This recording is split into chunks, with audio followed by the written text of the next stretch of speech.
عليكم ورحمة الله وبركاته. الحمد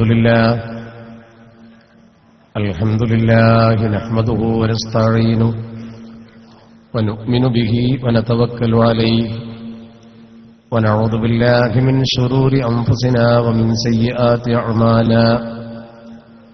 من يهده الله فلا مضل له ومن يضلل فلا هادي له. ونشهد أن لا إله إلا الله وحده لا شريك له. ونشهد أن سيدنا محمدا صلى الله عليه وسلم عبده ورسوله أرسله إلى كافة الخلق ليظهره على الدين كله ولو كره المشركون. اللهم صل وسلم وبارك على رسولك سيدنا محمد وعلى آله وأصحابه أجمعين. أعوذ بالله من الشيطان الرجيم. بسم الله الرحمن الرحيم. يا أيها النبي إنا أرسلناك شاهدا ومبشرا ونذيرا وداعيا إلى الله بإذنه وسراجا منيرا. صدق الله مولانا العلي العظيم. قال رسول الله صلى الله عليه وسلم: ما اختلط حبي بقلب عبد إلا حرم الله جسده على النار. സമാദരണീയരും ബഹുമാന്യരുമായ നമ്മുടെ ഈ സദസ്സിന്റെ അധ്യക്ഷപദം അലങ്കരിക്കുന്ന മീലാദ് കമ്മിറ്റി ചെയർമാൻ കൂടിയ അലി ബീരാൻ, നമ്മുടെ വേദിയിൽ ആസനസ്ഥരായിട്ടുള്ള ഈ ഉദൈബിയ ഏരിയയുടെ ബഹ്റൈൻ സംസ്ഥാന സുന്നി ജമാഅത്തിന്റെ സാരഥ്യം വഹിക്കുന്ന ബഹുമാനപ്പെട്ട നമ്മുടെ മദ്രസയുടെ പ്രധാനാധ്യാപകൻ നദ്വി അവറുകൾ, അഭിനന്ദനായ അൻവരി, നമ്മുടെ ഈ പ്രവർത്തനങ്ങൾക്കൊക്കെ നേതൃത്വം കൊടുക്കുന്ന സ്വാഗതപ്രഭാഷണം നിർവഹിച്ച നൂറുദ്ദീൻ മുണ്ടേരി, സുഹൃത്ത് അഷ്റഫ് കാട്ടിൽപീടിക, വേദിയിലുള്ളവരും എടുത്തു പറയേണ്ടവരുമായ പ്രമുഖരും പ്രതിഭാസമ്പന്നമായ നേതാക്കൾ, പ്രത്യേകിച്ച് ബഹ്റൈൻ സുന്നി ജമാഅത്തിന്റെ കേന്ദ്ര സാരഥി അഭിനന്ദനായ അബ്ദുൽ വാഹിദ് സാഹബ്, ന്യോമദാജി, ബഹുമാനപ്പെട്ട ഉമർ ഫാറൂഖ് ഉദവി തുടങ്ങി നമ്മുടെ വേദിയിൽ ആസനസ്ഥരായിട്ടുള്ള പ്രമുഖരായ പണ്ഡിതന്മാർ, നേതാക്കൾ, ഈ ചടങ്ങിന്റെ ഔദ്യോഗികമായ ഉദ്ഘാടനം നിർവഹിച്ചുകൊണ്ട് വേദി വിട്ട നമ്മുടെ പ്രിയങ്കരനായ തങ്ങളവറുകൾ, ഈ മഹത്തായ പരിപാടിയുടെ വിജയത്തിനു വേണ്ടി ഇവിടെ ഒത്തുകൂടിയിട്ടുള്ള അനുഗ്രഹീതരായ ഈ മഹത്തായ പ്രസ്ഥാനത്തിന്റെ അഭ്യുദയകാംക്ഷികളായ രക്ഷിതാക്കൾ, നേതാക്കൾ, പ്രിയപ്പെട്ട സഹോദരങ്ങൾ, സഹോദരിമാർ, അർഹമുറാഹിമായ റബ്ബ് സുബ്ഹാനഹു വ തആല നമ്മുടെ ഈ ഒരുമിച്ചുകൂടൽ അവൻ പൊരുത്തപ്പെട്ടൊരു അമലായി നമ്മിൽ നിന്ന് കബൂലാക്കുമാറാവട്ടെ. അല്ലാഹുവേ, ഇത് സംഘടിപ്പിച്ചവർക്കും ഇവിടെ ഒത്തുകൂടിയവർക്കും രണ്ടു വീട്ടിലും നീ ഖൈറ് നൽകണേ തമ്പുരാനെ. മരണമടഞ്ഞു പോയ ഞങ്ങളുടെ ബന്ധുക്കൾ, മിത്രങ്ങൾ, മാതാപിതാക്കൾ, ഗുരുനാഥന്മാർ, ഞങ്ങൾക്ക് വേണ്ടപ്പെട്ട മുഴുവൻ ആളുകളെയും നിന്റെ സ്വർഗ്ഗലോകത്തിൽ വെച്ച് കണ്ടുമുട്ടുന്ന സജ്ജനങ്ങളിൽ ഞങ്ങളെ ഉൾപ്പെടുത്തി തരണേ തമ്പുരാനെ. ഞങ്ങൾ ഈ ചെയ്യുന്ന പ്രവർത്തനം ഹബീബായ അഷ്റഫുൽ ഖൽഖ് മുഹമ്മദ് മുസ്തഫ സ്വല്ലല്ലാഹു അലൈഹി വസല്ലമ തങ്ങളുടെ ഹുബ്ബായി പരിഗണിച്ചുകൊണ്ട് അവിടുത്തെ കയ്യിൽ നിന്ന് നാളെ ഹൗദുൽ കൗതർ വാങ്ങിക്കുടിക്കാനുള്ള സൗഭാഗ്യം ഞങ്ങൾക്ക് നൽകണേ തമ്പുരാനെ. ഒരുപാട് ആളുകൾ പല കാര്യങ്ങളും മുന്നിൽ വെച്ചുകൊണ്ട് ദുആ ചെയ്യാൻ ആവശ്യപ്പെട്ടിട്ടുണ്ട്. ഇവിടെ വന്നു ചേർന്നവരുടെയും വസിയത്ത് ചെയ്തവരുടെയും മനസ്സിലുള്ള നല്ല ആഗ്രഹങ്ങൾ എന്താണെന്നറിയുന്ന തമ്പുരാനെ നീ അത് പൂർത്തീകരിച്ചു കൊടുക്കണേ റബ്ബേ. അവസാനം കെലിമ ചൊല്ലി മരിക്കുന്ന മുത്തഖീങ്ങളിൽ ഞങ്ങൾ ഏവരെയും നീ ഉൾപ്പെടുത്തി തരണേ തമ്പുരാനെ. നമ്മളിവിടെ ചർച്ച ചെയ്യുന്നത് അന്ത്യപ്രവാചകരായ അഷ്റഫുൽ ഖൽഖ് മുഹമ്മദ് മുസ്തഫ സ്വല്ലല്ലാഹു അലൈഹി വസല്ലമ തങ്ങൾ സഹിഷ്ണുതയുടെ തിരുദൂതർ എന്ന മുദ്രാവാക്യമാണ്. ആ മുദ്രാവാക്യം ഇന്ന് ചർച്ച ചെയ്യാൻ ഏറ്റവും കൂടുതൽ പ്രാധാന്യവും പ്രസക്തിയും ഉള്ള ഒരു സന്ദർഭമാണ് നമ്മുടെ മുമ്പിൽ, പ്രത്യേകിച്ച് ലോകതലത്തിലും ഇന്ത്യയുടെ പ്രത്യേക സാഹചര്യത്തിലും ഉള്ളത് എന്ന് എന്റെ മുമ്പിൽ നിൽക്കുന്ന പ്രിയപ്പെട്ട സഹോദരങ്ങൾക്കും സഹപ്രവർത്തകർക്കും മുഴുവൻ അറിയാം. അതുകൊണ്ട് തന്നെ നമ്മുടെ സമസ്ത കേരള ജംഇയ്യത്തുൽ ഉലമായുടെ കീഴുഘടകങ്ങളെല്ലാം നാടും നഗരവും ഉണർത്തിക്കൊണ്ട് ഈ മുദ്രാവാക്യം ഇന്ന് ചർച്ച ചെയ്യുമ്പോൾ പ്രവാസ ലോകത്തുള്ള നിങ്ങളും ഇങ്ങനെ ഒരു ചർച്ചയ്ക്ക് കളമൊരുക്കിയതിൽ നിങ്ങളെ ഞാൻ അഭിനന്ദിക്കുകയും ആ ശ്രമം അല്ലാഹു റബ്ബുൽ ഇസ്സത്ത് ഒരു ദഅവത്തായി സ്വീകരിച്ചുകൊണ്ട് ദീനി ദഅവത്തിനുള്ള പ്രതിഫലം നമുക്കൊക്കെ രേഖപ്പെടുത്തി തരികയും ചെയ്യുമാറാവട്ടെ. പ്രത്യേകിച്ച് വിശുദ്ധ റബീഉൽ അവ്വലിൽ നമ്മളിങ്ങനെ സംഗമിച്ചുകൊണ്ട് ആ റബീഉൽ അവ്വലിൽ അള്ളാഹുവിന്റെ തിരുദൂതരുടെ മദ്ഹ് പറയുക എന്നത്, അഥവാ മൗലിദുൻ നബി ആഘോഷിക്കുക എന്നത് ലോക മുസ്ലിങ്ങളെ സംബന്ധിച്ചിടത്തോളം വളരെ പ്രാധാന്യമുള്ള ഒരു പ്രവർത്തനമാണ്. ഇവിടെ വന്നിരുന്ന ആളുകൾക്കൊക്കെ തിരിച്ചു പോകുമ്പോൾ എന്ത് കിട്ടുമെന്ന ചോദ്യത്തിന് അള്ളാഹുവിന്റെ തിരുദൂതർ ഈ സമൂഹത്തിൽ പഠിപ്പിച്ച ആ അധ്യായങ്ങൾ, അതല്ലെങ്കിൽ അവിടുത്തെ മനാക്കിബുകൾ, അവിടുത്തെ മഹത്വങ്ങൾ നമ്മുടെ സമൂഹത്തിന്റെ മുമ്പാകെ നമ്മൾ ഉദ്ധരിക്കുമ്പോൾ അതുകൊണ്ട് നമുക്ക് ലഭ്യമാകാൻ പോകുന്ന കാര്യങ്ങൾ എന്തൊക്കെയാണെന്ന് മഹത്തുക്കളായ പണ്ഡിതന്മാർ വളരെ ഗൗരവത്തോടുകൂടി ഈ സമൂഹത്തെ പഠിപ്പിക്കുന്നത് കാണാം. വളരെ ശ്രദ്ധേയമായ ഒന്ന് രണ്ട് കാര്യങ്ങൾ മാത്രം അത് സംബന്ധമായി സൂചിപ്പിച്ചുകൊണ്ട് ഞാൻ എന്റെ വിഷയത്തിലേക്ക് കടന്നു വരികയാണ്. കാരണം ഇവിടെ വന്നു ചേർന്ന ആളുകൾക്ക് കേവലം ഒരു യോഗത്തിന് പോയ അല്ലെങ്കിൽ ഒരു സമ്മേളനത്തിൽ പങ്കെടുത്ത പ്രതിഫലമല്ല ലഭിക്കുന്നത്. മഹാനായ ഇബ്നു ഹജർ ഹൈതമി തങ്ങളുടെ അൻ-നിഅ്മത്തുൽ കുബ്ര അലൽ ആലം എന്ന് പറയുന്ന ചെറിയൊരു കിതാബാണ്. ഇബ്നു ഹജർ തങ്ങളെക്കുറിച്ച് ഞാൻ വിശദീകരിച്ചു തരേണ്ട കാര്യമില്ലല്ലോ.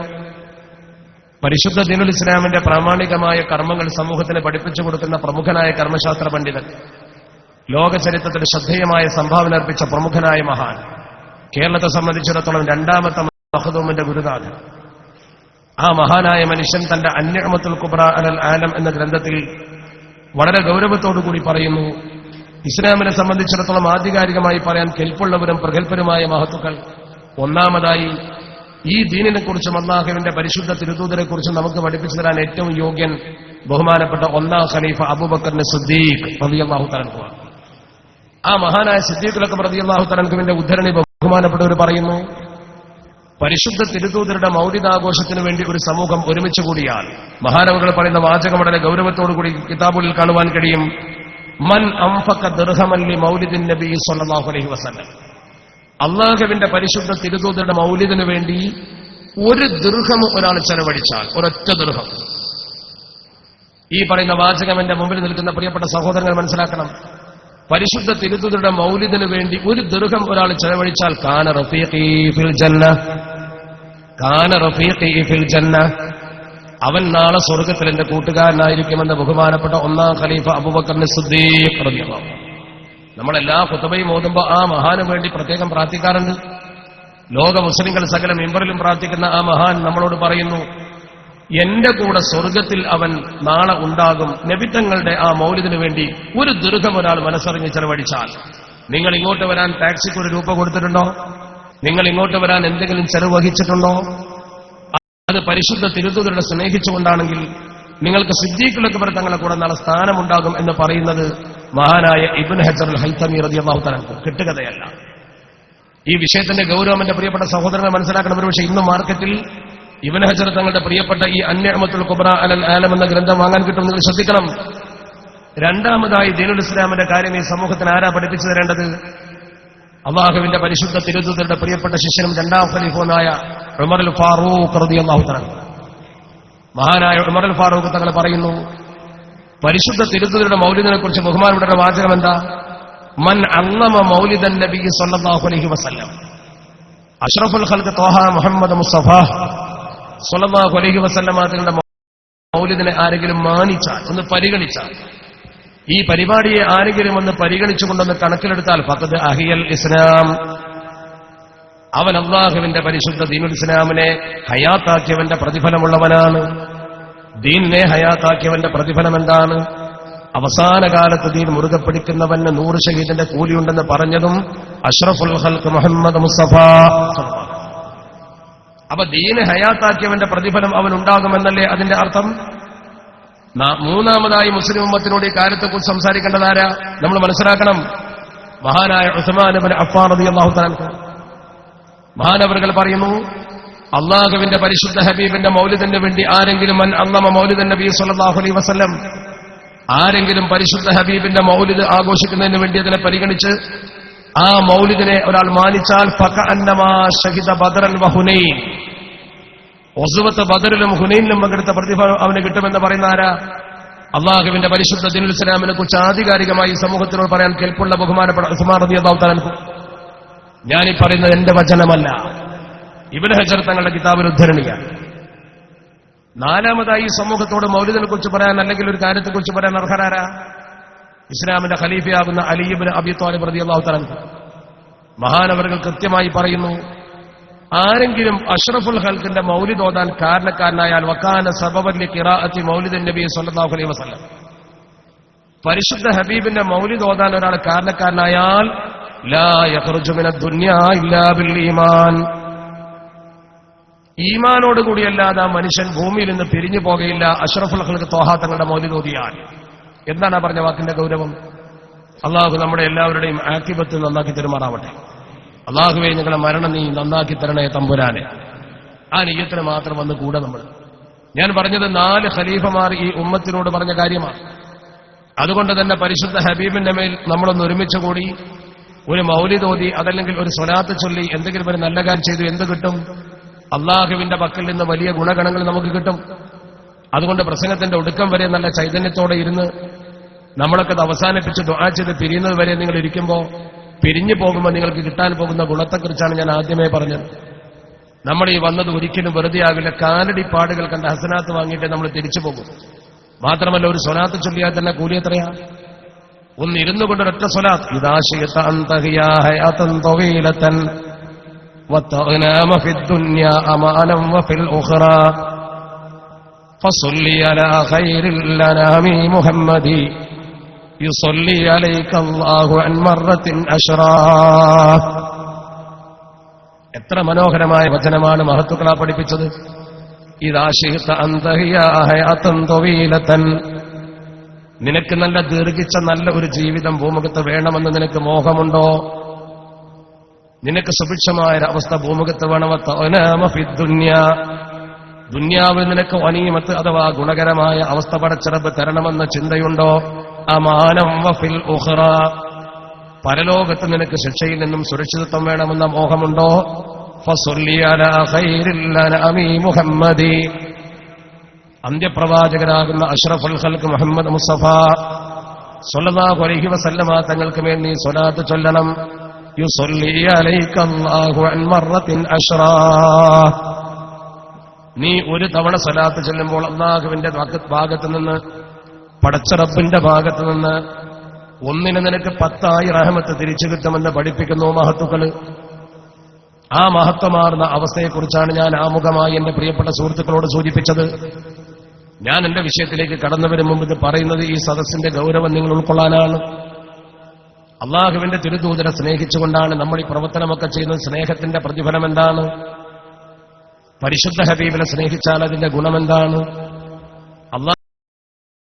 അള്ളാഹുവിന്റെ തിരുദൂതരെ സ്നേഹിക്കുന്നത് കൊണ്ട് ഈമാൻ വർദ്ധിക്കും. ഹുബ്ബിലാണ് ഈമാൻ ഉള്ളത്.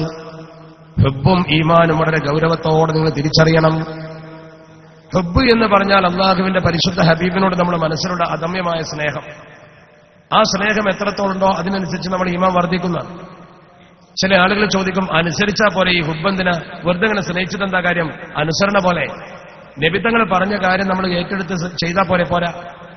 ഹുബ്ബിൽ നിന്നുള്ള അനുസരണ ഉണ്ടാകണം. അനുസരണ എന്ന് പറയുന്നത് ഹുബ്ബ് കൊണ്ടുണ്ടായാൽ അത് നിലനിൽക്കും, ഹുബ്ബ് കൊണ്ടില്ലെങ്കിൽ നിലനിൽക്കൂല. ഹുബ്ബ് വെച്ചിട്ട് ഒരാൾ അനുസരിച്ചാൽ ശരിക്കും നിലനിൽക്കും. നിയമങ്ങളെ ചിലപ്പോൾ നമ്മൾ അനുസരിക്കും, അത് ഹുബ്ബ് കൊണ്ടായിക്കൊള്ളുന്നില്ല. ഇപ്പൊ നിങ്ങളൊക്കെ നാട്ടിൽ വന്നാൽ ബൈക്കുമ്പോൾ സഞ്ചരിക്കുമ്പോൾ പോലീസ് അവിടെ പരിശോധിക്കുന്നുണ്ടെങ്കിൽ ഹെൽമറ്റ് ഉഷാറായിട്ട് വെക്കും, പോലീസ് പോയി എടുത്തും വെക്കും. അത് പോലീസിനോടുള്ള ഹുബ്ബ് കൊണ്ടൊന്നല്ല ഹെൽമറ്റ് വെച്ചത്, നിയമത്തിനോടുള്ള സ്നേഹം കൊണ്ടല്ല, കുടുങ്ങുന്നു പിടിച്ചിട്ടാണ്.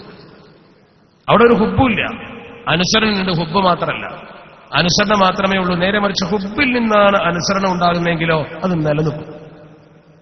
ഇതെന്റെ പരിശുദ്ധ ഹബീബ് അഷ്റഫുൽ ഖൽഖ് ത്വാഹ റസൂലുള്ളാഹി സ്വല്ലല്ലാഹു അലൈഹി വസല്ലമ തങ്ങൾ എന്നോട് കൽപ്പിച്ചതാണ് എന്ന് കരുതിക്കാൻ സ്നേഹിച്ചാലോ ആ ഹുബ്ബ് ശരിക്കും നിലനിൽക്കുകയും അതുകൊണ്ട് മനുഷ്യന്റെ ഈമാൻ വർദ്ധിക്കുകയും ചെയ്യും. ലോകത്തെ ഏറ്റവും കൂടുതൽ ഈമാനുള്ള മനുഷ്യൻ അബൂബക്കർ സിദ്ദീഖ് റളിയല്ലാഹു തആല അൻഹു. എന്തേ ആയത്? എവിടെന്നെങ്കിലും ഈമാൻ വില കൊടുത്ത് വാങ്ങിയതാ? സിദ്ദീഖ് അക്ബർ റളിയല്ലാഹു തആല അൻഹുവിന് ഏറ്റവും കൂടുതൽ ഈമാൻ ഉണ്ടെന്ന് പറയാൻ കാരണം എന്താ? അള്ളാഹുവിന്റെ പരിശുദ്ധ ഹബീബിനെ തന്നെക്കാളേറെ തെരഞ്ഞെടുത്തുകൊണ്ട് തന്നെ. ഏറ്റവും നല്ല ഉദാഹരണം താരീഖിന്റെ കിതാബിൽ മഹത്തുക്കൾ ഉദ്ധരിക്കുന്നത്, ഹിജ്റ വേളയിൽ രണ്ടുപേരും ഒരുമിച്ച് പോകുമ്പോൾ വലിയ പർവ്വതത്തിന്റെ മുകളിലെത്തി. അവിടെ വലിയൊരു ഗുഹ കണ്ടു. ആ ഗുഹയാണ് സൗർ പർവ്വതത്തിന്റെ മുകളിലുള്ള ഓർ സൗർ. ജനവാസമില്ലാത്ത പഴയ ആ ഗുഹയിലേക്ക് നബിത്തങ്ങൾ ഇവിടെ നിന്ന് വിശ്രമിക്കാമെന്ന് പറഞ്ഞിട്ട് കടന്നു കയറുമ്പോൾ സിദ്ദീഖുൽ അക്ബർ തങ്ങൾ ലാ തദ്ഖുൽ, കടക്കാൻ പാടില്ല നബി, നിങ്ങളവിടെ നിൽക്കണം. ഇത് എന്നോ കാലത്തുള്ള ഗുഹയാണ്, ക്ഷുദ്രജീവികളുണ്ടാവും, നാശങ്ങൾ വരാം. അതുകൊണ്ട് നബിയെ ഞാനൊരു കാര്യം പറയട്ടെ, നിങ്ങൾ കടക്കല്ലേ, ഹത്താ അസ്തബ്രി അൽ ഗാർ, ഞാൻ ഈ ഗുഹയുടെ അന്തർഭാഗം ശുദ്ധീകരിച്ച് പുറത്തിറങ്ങാതെ നിങ്ങളങ്ങോട്ട് കടക്കാനേ പാടില്ല. ഞാനിതിന്റെ അകത്ത് കയറി ഗുഹ ശുദ്ധീകരിച്ച് പുറത്തിറങ്ങിയിട്ട് പിന്നെ നിങ്ങൾക്ക് കയറാം. എന്ത് ക്ഷുദ്രജീവികളുടെയും സിദ്ദീഖിന് പറ്റിക്കോട്ടെ, നിങ്ങൾക്ക് പറ്റാൻ പാടില്ല. തന്നെക്കാളേറെ അള്ളാഹുവിന്റെ തിരുദൂതരെ തെരഞ്ഞെടുത്തു. ഈ തെരഞ്ഞെടുപ്പ് കൊണ്ട് സിദ്ദീഖുൽ അക്ബർ തങ്ങൾ ലോകത്തെ ഏറ്റവും വലിയ ഈമാനുള്ള മനുഷ്യനായി. ആ ഈമാനുള്ള മനുഷ്യൻ ഹുബ്ബ് കൽബിലാണ് കടന്നാൽ മഖ്തലത ഹുബ്ബി ബി ഖൽബി അബ്ദിൻ, ഒരു അടിമയുടെ ഹൃദയത്തിൽ എന്നോടുള്ള ഹുബ്ബ് കലർന്നു കഴിഞ്ഞാൽ, ഒരു അടിമയുടെ ഹൃദയത്തിൽ എന്നോടുള്ള സ്നേഹം അങ്ങ് ലയിച്ചു ചേർന്നാൽ, ഇല്ലാ ഹറമല്ലാഹു ജസദഹു അലന്നാർ, ആ മനുഷ്യന് പിന്നെ അള്ളാഹു നരകം ഹറാമാക്കാതിരിക്കില്ല. ഷഫീഉൽ വറ മുഹമ്മദ് മുസ്തഫ സ്വല്ലല്ലാഹു, നരകത്തിലേക്ക് പിന്നെ ആ തടി പോകൂല, പേടിക്കണ്ട. ഈ സ്നേഹം നമ്മൾ അങ്ങോട്ട് കാണിക്കേണ്ടതിന്റെ കാര്യം എന്താ? ഇങ്ങോട്ട് അതിനേക്കാൾ വലിയ സ്നേഹം കാണിച്ചുകൊണ്ടാണ്. ഇങ്ങോട്ട് നബിതങ്ങൾ കാണിച്ച സ്നേഹത്തിന്റെ ആഴം നമ്മൾ മനസ്സിലാക്കിയാൽ നമ്മൾ അത്ഭുതപ്പെടും. ഒരു ചെറിയ ഹദീസ്, ഒറ്റ ഹദീസ് മാത്രം പറഞ്ഞ് ഞാൻ ആ ഭാഗം വിടാം. ഒറ്റ ഹദീസ്, 2 കൊച്ചു ഹദീസുകളൊന്ന് കൂട്ടിച്ചേർത്താൽ നബിതങ്ങൾക്ക് നമ്മളുള്ള സ്നേഹത്തിന്റെ ഗൗരവം കിട്ടും. അതെന്താ? ഒന്നാമത്തെ ഹദീസിൽ തിരുദൂതർ പറഞ്ഞു, ഹയാത്തി ഖൈറുല്ലക്കും വ മമാത്തി ഖൈറുല്ലക്കും, എന്റെ ജീവിതം നിങ്ങൾക്ക് ഖൈറാണ്, എന്റെ മരണവും നിങ്ങൾക്ക് ഖൈറാണ്. എന്റെ ജീവിതം നിങ്ങൾക്ക് ഖൈറാണ്, അതുപോലെ എന്റെ മരണവും നിങ്ങൾക്ക് ഖൈറാണ്. ഒരു മനുഷ്യന്റെ ജീവിതം നമുക്ക് ഖൈറാണ്, അത് നമുക്ക് മനസ്സിലാക്കാൻ പറ്റും. എന്നാൽ ഒരു മനുഷ്യന്റെ മരണം എങ്ങനെയാ ഖൈറാവുന്നത്? ജീവിതം ഖൈറാണോ അല്ലയോ എന്ന് നമുക്ക് തിരിച്ചറിയും. മരണം ഖൈറാന്ന് എങ്ങനെ മനസ്സിലാവുക? മരിച്ചിട്ടെന്ത് ഖൈറാ? അവിടെയാണ് നമ്മൾ ചിന്തിക്കേണ്ടത്. നബി തങ്ങൾ ജീവിച്ചിരിക്കുമ്പോൾ നമുക്ക് നല്ല കാര്യങ്ങൾ ചെയ്തു തന്നു, നമ്മെ സ്നേഹിച്ചു, നമുക്ക് ഉപദേശിച്ച് മരിച്ചാലോ? മരിച്ചു കഴിഞ്ഞിട്ട് നബി തങ്ങൾ 2 തരത്തിൽ നമുക്ക് ഉപകരിക്കുന്നു. ഒന്ന്, നമ്മൾ പരലോകത്ത് ചെല്ലുമ്പോൾ നമുക്ക് ഷാഫിയായിട്ട് അവിടെ ഉണ്ടാവും. അതിന്റെ മുമ്പ് നബി തങ്ങൾ മരിച്ച് നമ്മളിവിടെ ജീവിക്കുന്നു. നബി തങ്ങൾ ബർസഖിയ ലോകത്തിന്റെ റൗദയിൽ, ഈ റൗദയിൽ കിടന്നുകൊണ്ട് നബി തങ്ങൾ പറഞ്ഞു, തുഅറദു അലയ്യ അഅമാലുക്കും, നിങ്ങൾ ചെയ്യുന്ന ഓരോ പ്രവർത്തനങ്ങളും പടച്ചറബ് എനിക്ക് പ്രദർശിപ്പിച്ചു തരും. ഈ പാകിസ്ഥാൻ ക്ലബിൽ ബഹ്റൈനിലെ പ്രിയപ്പെട്ട കേരളീയ പ്രവാസികൾ ഇരുന്നുകൊണ്ട് ഈ സദസ്സിൽ വെച്ച് ചെയ്യുന്ന നബിയുടെ മദ്ഹുകൾ മുഴുവൻ അവിടെ പ്രദർശിപ്പിക്കപ്പെടുന്നുണ്ട്. തുഅറദു അലയ്യ അഅമാലുക്കും, നിങ്ങൾ ചെയ്യുന്ന എല്ലാ അമലുകളും പടച്ചറബ് എന്നെ കാണിക്കുന്നുണ്ട്. വഇൻ വജദ്തു ഖൈറാ, നിങ്ങൾ ഒരു നന്മ ചെയ്തു എന്ന വിവരം എനിക്ക് ലഭ്യമായാൽ, നിങ്ങൾ ഒരു നന്മ ചെയ്തു എന്ന വിവരം എനിക്ക് കിട്ടിയാൽ, ഹമിദുല്ലാഹ, ഞാൻ പടച്ചറബിനെ സ്തുതിക്കും. നമ്മളൊരു നല്ല കാര്യം ചെയ്തു എന്ന വിവരം നബിതങ്ങൾ അറിഞ്ഞാൽ അള്ളാഹുവിനെ സ്തുതിക്കും നബിതങ്ങൾ. എന്നിട്ട് ആ ഹദീസിൽ പറയുന്നു, വഇൻ വജദ്തു ഗൈറ ദാലിക, അവിടെയാണ് ചിന്തിക്കേണ്ടത്. അറബി ഭാഷയുടെ പ്രാഥമിക വശം അറിയുന്ന പ്രിയപ്പെട്ട സഹോദരങ്ങൾ ചിന്തിക്കൂ. തിരുദൂതർ എന്താണ് പറഞ്ഞ കാര്യം? വഇൻ വജദ്തു ഖൈറ, നിങ്ങൾ നന്മ ചെയ്തു എന്ന് ഞാൻ അറിഞ്ഞാൽ ഹമിദുല്ലാഹ, ഞാൻ പടച്ചറബിനെ സ്തുതിക്കും. ഇതിന്റെ നേരെ മുക്കാബരയിൽ അഥവാ ഇതിന്റെ നേരെ ഓപ്പോസിറ്റിൽ ഉപയോഗിക്കേണ്ട പദം എന്താ? വഇൻ വജദ്തു ഷർറ, നിങ്ങൾ ഷർറ് ചെയ്തു എന്ന് ഞാൻ അറിഞ്ഞാൽ. പക്ഷെ ഈ ഉമ്മത്തികളാകുന്ന നമ്മൾ ഷർറ് ചെയ്തു എന്ന് പറയാൻ പോലും നമ്മുടെ മുത്തുനബിക്ക് മടിയാണ്. എന്റെ ഉമ്മത്ത് ഷർറ് ചെയ്തു എന്ന് പറയാൻ നബിതങ്ങൾക്ക് മടിയാണ്, പറഞ്ഞില്ല.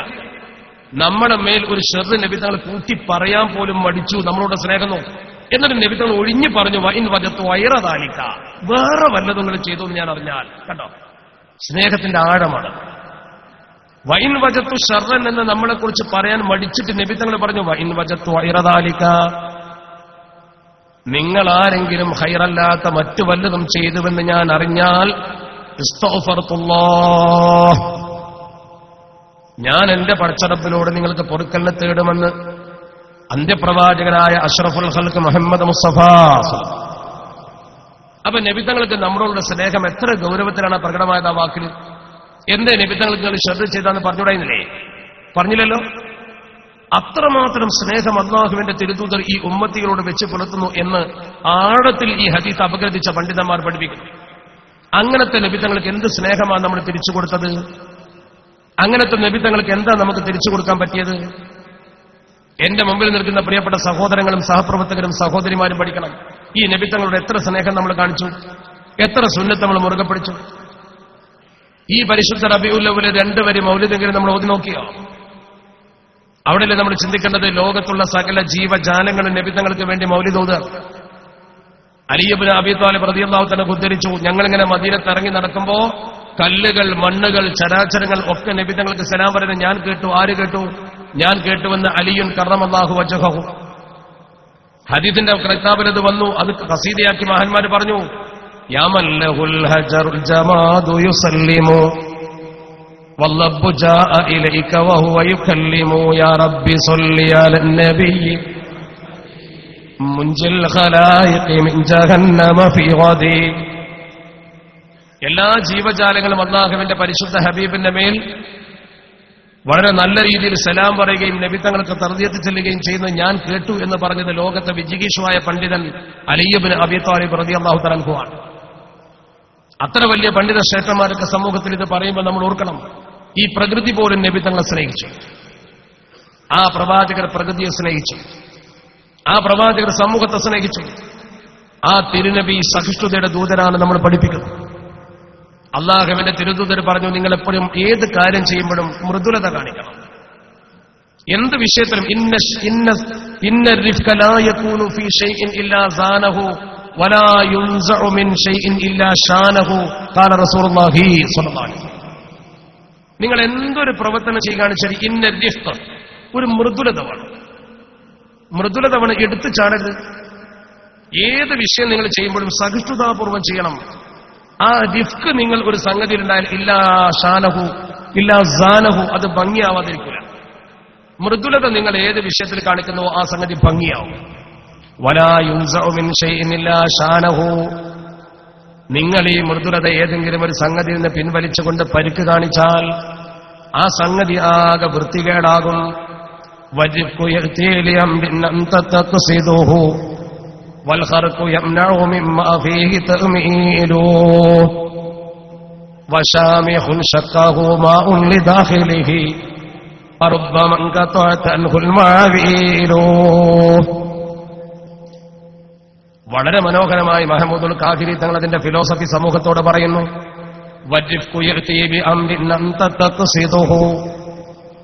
നീ മൃദുലമായ ഒരു കാര്യം ചെയ്യുന്ന പക്ഷം നീ ഉദ്ദേശിച്ച സംഗതി ഭംഗിയായി നടക്കും.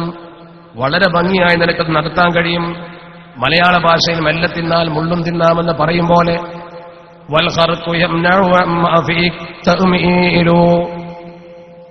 ഖർക്ക് എന്ന് പറഞ്ഞാൽ പരിക്ക്. നീ ഗൗരവം കാണിച്ചാൽ, നീ പരിക്ക് കാണിച്ചാൽ യംനഉ തടയും, മിമ്മാ ഫീ തഅ്മീൻ, നീ കൊതിക്കുന്ന സംഗതി എന്തായാലും നടക്കൂല. പരിക്ക് കാണിച്ചാൽ ആ സംഗതി നടക്കൂല, നടന്നാൽ തന്നെ വൃത്തികേടാവും. അതിന്റെ മനോഹരമായ ഉദാഹരണം മൃദുലത കൊണ്ട് കാര്യം നടക്കുമെന്നും കാഠിന്യം കൊണ്ട് കാര്യം നടക്കില്ലെന്നും പഠിപ്പിച്ചുകൊണ്ട് മഹമൂദുൽ കാഹിരി തങ്ങൾ ഒരു ഫിലോസഫി പറഞ്ഞു, തത്വം. വശാമിഖുൻ ശഖഹു മാഉൻ ലിദാഖിലിഹി. വശാമിഖുൻ, ഒരു വലിയ പാറ അല്ലെങ്കിൽ ഒരു മാർബിൾ, അതല്ലെങ്കിൽ നല്ല ഒരു പർവ്വത ശിഖരം. ശഖഹു മാഉൻ ലിദാഖിലിഹി, നിരന്തരമായി വെള്ളത്തുള്ളി വീണാൽ പാറയും ദ്വാരമാകും. നിരന്തരമായി വെള്ളത്തുള്ളി വീണാൽ, നാഷണൽ ഹൈവേയുടെ ഓരത്ത് പോലും ഒരു മരമുണ്ടെങ്കിൽ മഴ പെയ്ത് വലിയ തുള്ളികൾ വീണുമ്പോൾ റോഡ് പൊട്ടുന്നത് കണ്ടിട്ടില്ലേ? ചെറിയ വെള്ളത്തുള്ളി വീണാൽ മരം, ആ വീഴ്ത്തുന്ന വെള്ളത്തുള്ളി കൊണ്ട് റോഡ് പൊട്ടുന്നു, പാറ പൊട്ടുന്നു, ദ്വാരമാകുന്നു.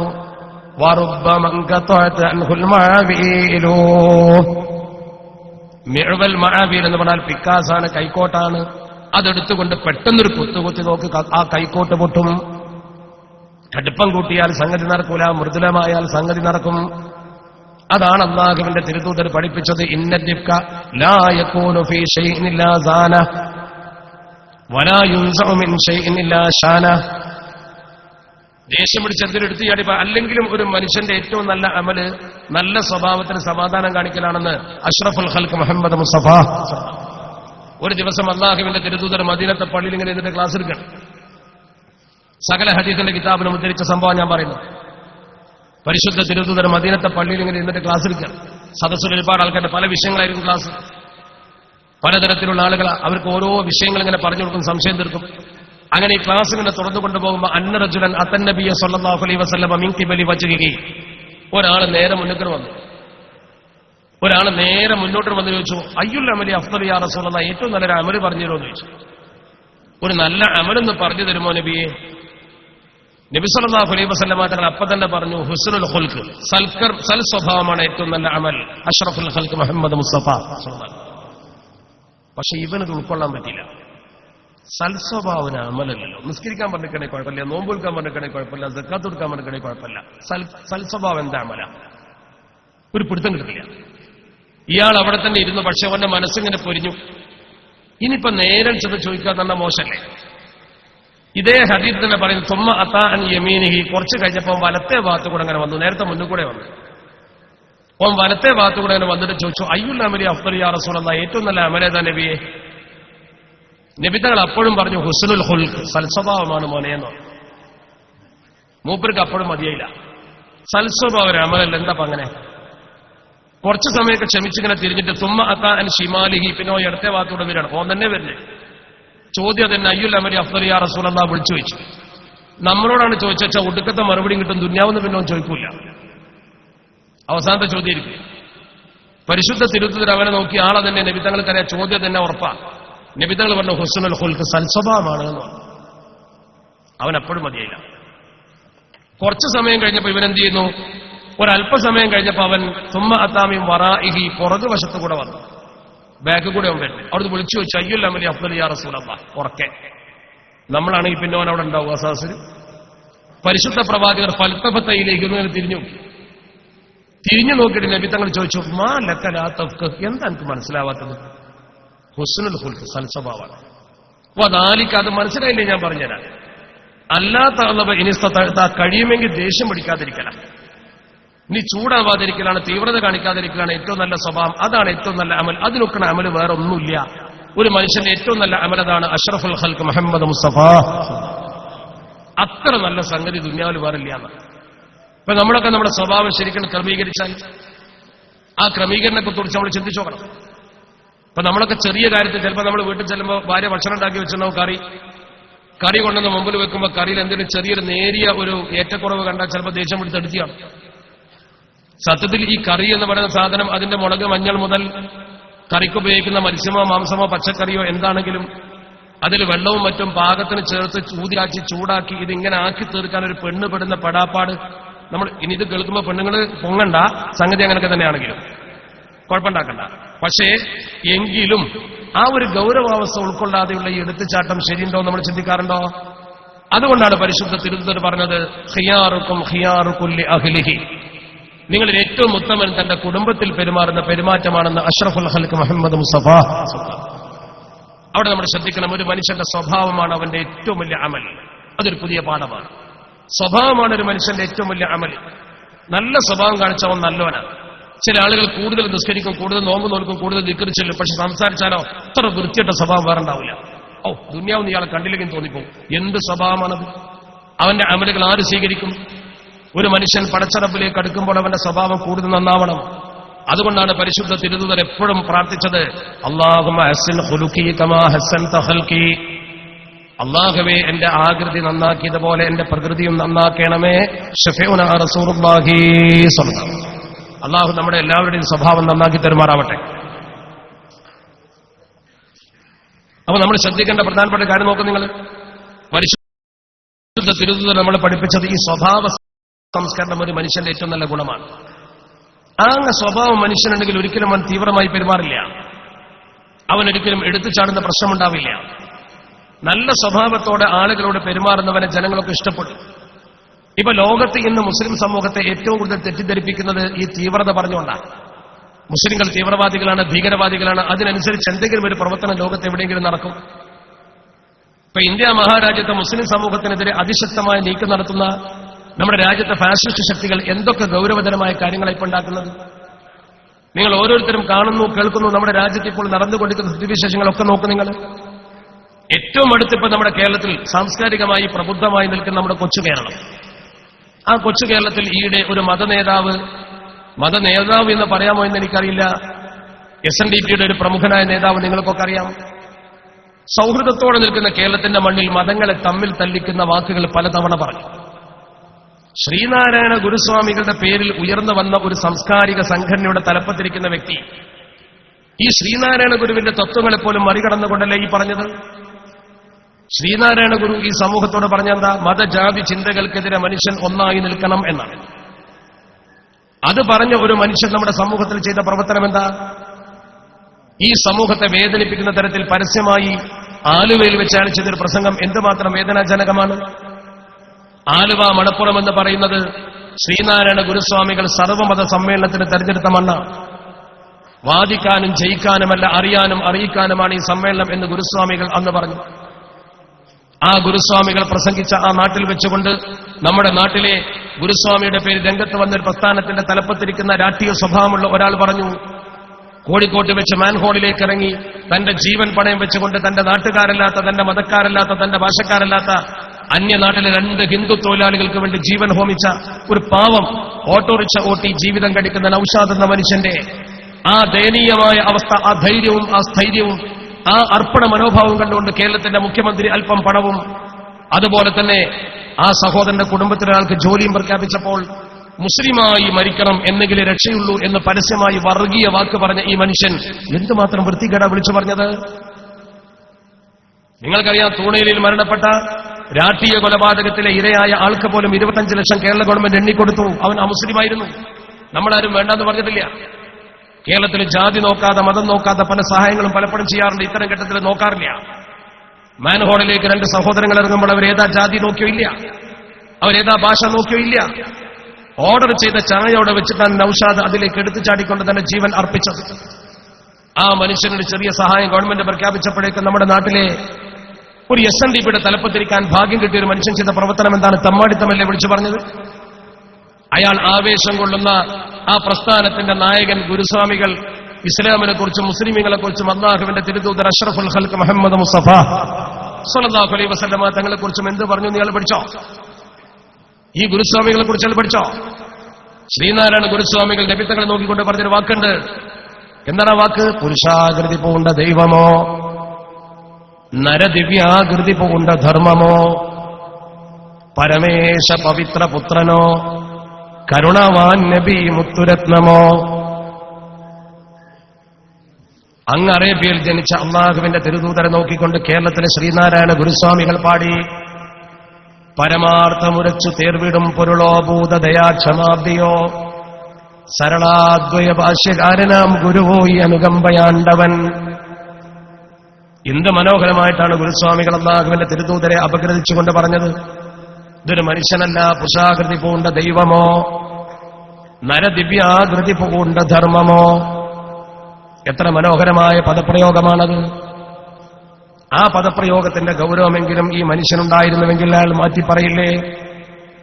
അല്ലെങ്കിലും കേരളത്തിൽ മനുഷ്യൻ പരസ്പരം സൗഹൃദം പങ്കുവെട്ട കഥയിലുള്ളത് ഈ ചങ്ങാതിക്ക് അല്ലെങ്കിൽ ഈ വ്യക്തിക്കറിയുമോ അയാളുടെയൊക്കെ പൂർവികന്മാർ കേരളത്തിൽ തീർത്ത പാരമ്പര്യത്തിന്റെ സൗഹൃദത്തിന്റെ പാതകൾ? ഞാൻ വായിച്ചിട്ടുണ്ട് ചരിത്രത്തിൽ.